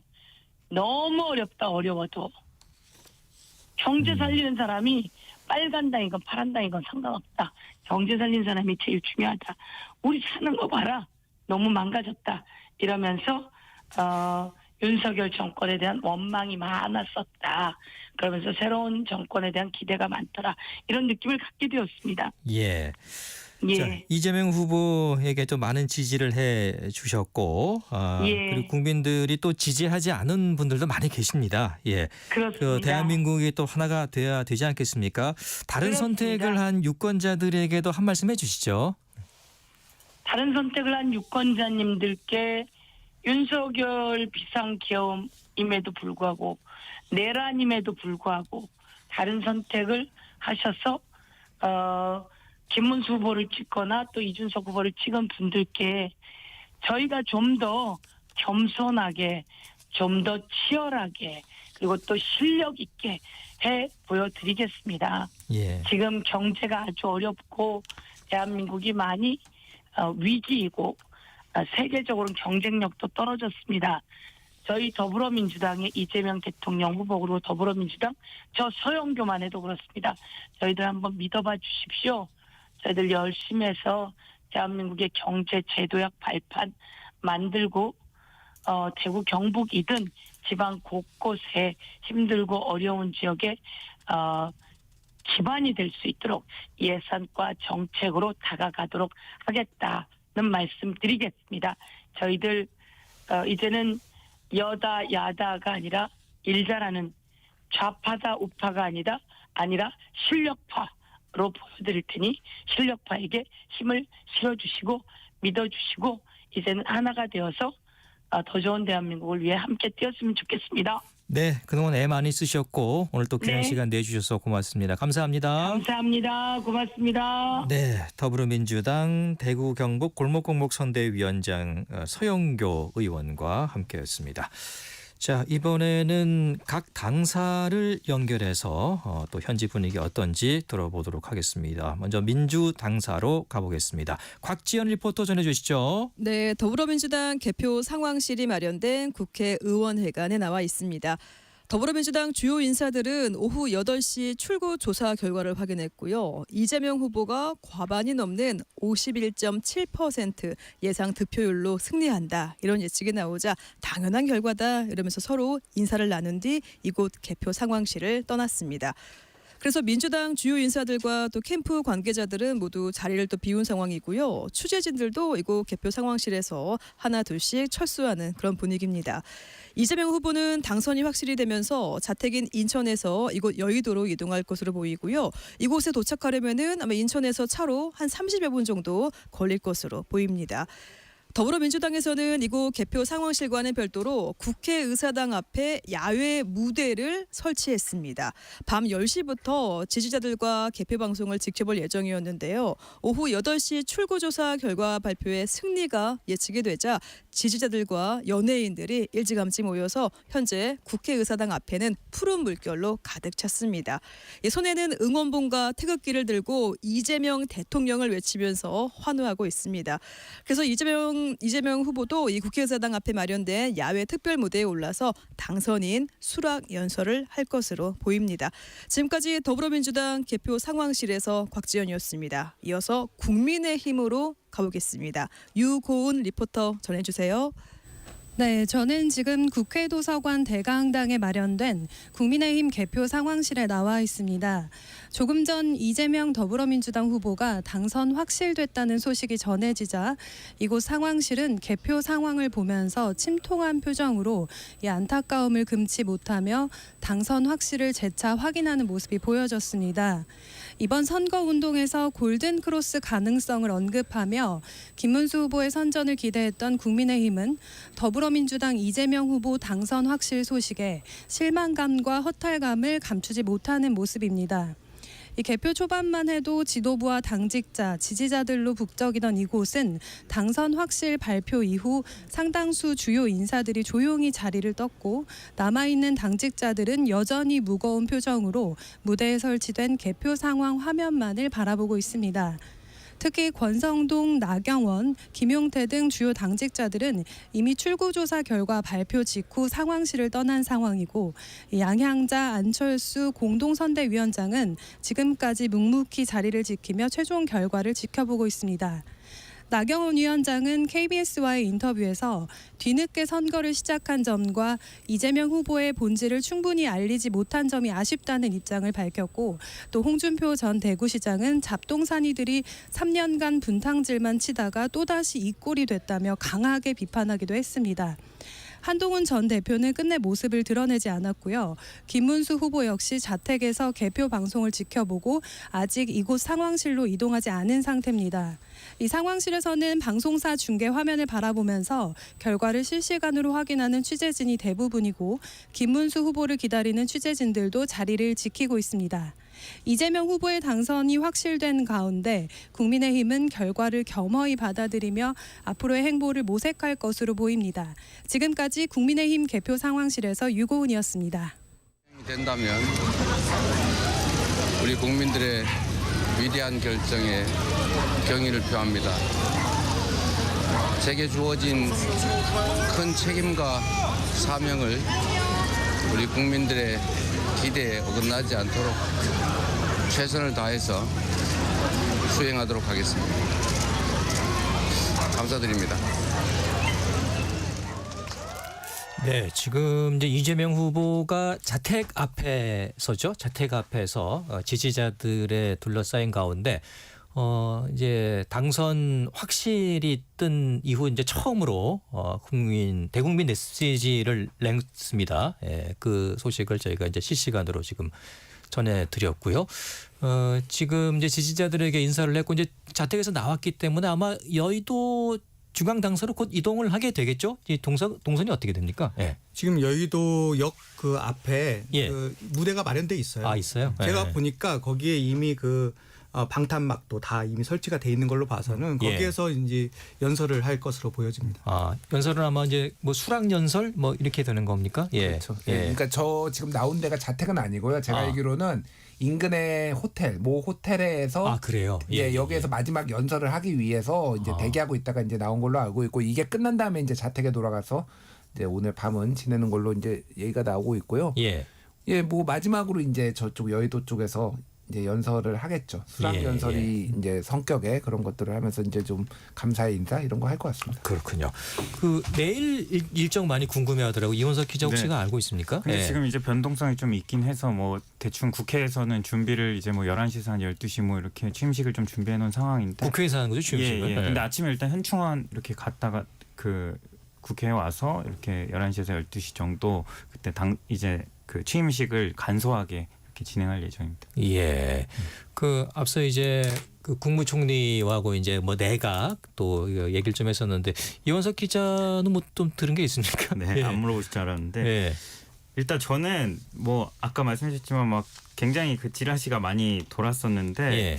뭐 폭넓게 나왔습니다. 뭐 말씀해주신 박영만 전 회장, 이창용 한은 총재, 뭐 현역 의원 중에서도 뭐 박지원 의원이나 정성호 의원, 그 이재명 대표가 또 상당히 가까운 예. 그리고 정동현 의원도 나오고 했고 또 조금 이게 그 보수 진영에서 홍준표 뭐 전 시장을 예. 총리로 할 가능성이 있다 뭐 이런 말까지 예전에 나올 진작에 정도로 나왔었죠. 예. 네, 폭넓게 뭐 가능성은 나오고 있는 상황이고요. 다만 이재명 후보랑 최근에 이제 좀 대화를 나눴던 어떤 민주당 인사에 따르면 예. 이재명 후보가 좀 국정 경험이 있는 인사를 이 내각에 좀 기용하려고 한다. 그리고 국무총리일지는 모르겠지만 좀 경험 있는 인사들이 이번에 좀 내각에 들어가지 않을까 뭐 그런 전망을 좀 개인적으로 하고 있습니다. 예.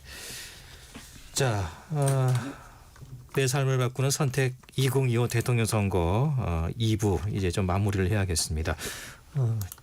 마지막으로 이게 새 정부가 꾸려지게 되면 지금 굉장히 좀 위급한 상황 아닙니까? 예, 가장 먼저 해야 할 시급한 일은 뭐라고 생각하시는지 김준일 평론가께서 먼저. 예. 예, 이재명 이제 대통령 뭐 당선자. 당선 예정, 당선 확실자. 예, 그 정리하겠습니다. 예. 예, 당선 확실자. 예.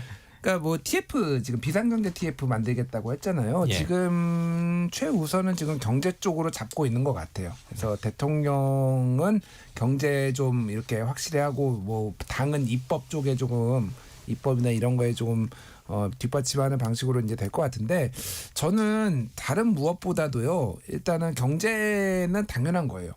지금 모든 어떤 사람이 대통령에 당선이 되든 경제부터 할 겁니다. 특히 지금 내수 경제가 너무 심각해서 재정 적자 뭐 이거를 지금 뭐 고려할 때가 아니다. 일단은 돈을 지금 많이 써야 된다라는 거는 컨센서스가 있는데 대한민국이 앞으로 살아갈 어떤 미래 먹거리 등등에서 어떤 산업을 그러면 할 것인가에 대해서 그거를 당장 결과를 내놓는 게 아니라 1년 정도 안에는 비전을 내놔야 된다. 사실은 그게 정말 중요한 것 같아요. 지금은 이게 그냥 돈 많이 재정 적자 감소해가지고 돈 쓰는 거는 누구나 할 수 있는 거잖아요. 예, 그거를 새 대통령한테 사람들이 기대하지는 않을 겁니다. 이를테면은 기후 위기와 관련해서 그런 것들 어떻게 지금 재생에너지 비율을 높일 것인가 이거는 생존의 문제거든요. 지금 알리백도 있고 지금 유럽의 탄소 걱정 조정제도도 사실 있고 그게 그런 것 최근 좀 쏙 들어갔었거든요. 예. 그게 근데 정말 중요한 거예요. 이게 무슨 당위의 문제가 아니라 생존의 문제이기 때문에 환경도 환경이지만 또 산업과도 관련이 분명히 있는 거잖아요. 예, 우리나라의 산업 경쟁력이 떨어지는 문제예요. 그거를 예. 어떻게 할 것인가에 대한 어떤 구체적 플랜들 이런 것들을 1년 안에 다 내놔야 된다 그렇게 봅니다. 예. 알겠습니다. 자, 박준규 기자. 예, 저는 통합이 중요하다고 봅니다. 이 문재인 정부에서도 사실 조기 대선을 해서 검찰 개혁을 앞세우다 보니까 통합이 뒤로 갔어요. 예. 이번에도 경제니 외교통상이 너무 앞세우다 보면 또 통합이 뒤로 가면서 국민들이 분열하고 또 어려운 상황이 될 것 같은데 이 통합 부분 좀 이번에는 좀 잘할 수 있었으면 좋겠습니다. 알겠습니다. 통합을 강조해 주셨고요. 자, 이원석 기자. 뭐 김준일 평론가 말씀해주신 경제와 또 굉장히 지금 밀접하게 또 필요한 게 외교 문제인데 예. 뭐 지금 뭐 보도 나오기는 뭐 트럼프 대통령과도 이제 당선이 확정되면 이제 통화도 하고 곧바로 그렇게 하겠다라고 하는데 이 외교 문제도 이재명 후보가 상당히 중요한 과제일 것 같습니다. 지금. 예. 자, 지금 전국 개표율이 45.85%고요. 민주당 이재명 후보가 득표율이 49.06%, 국민의힘 김문수 후보가 42.59%, 개혁신당 이준석 후보가 7.31%, 그리고 민주노동당 권영국 후보가 0.92%를 득표하고 있습니다. 자, 이 소식을 끝으로 내 삶을 바꾸는 선택 2025 대통령 선거 2부 여기서 마무리하겠습니다. 함께해 주신 내일신문 박준규 기자, 시사저널 이원석 기자, 김준일 시사평론가 정말 감사드리겠습니다. 감사합니다. 이어서 한상원 아나운서가 진행하는 개표 방송 또 3부가 계속 이어집니다. 계속해서 21대 대통령 선거 개표 방송 KBS 1라디오와 함께해 주시길 바랍니다. 저는 여기서 인사드리겠습니다. 아나운서 이영호였습니다. 고맙습니다.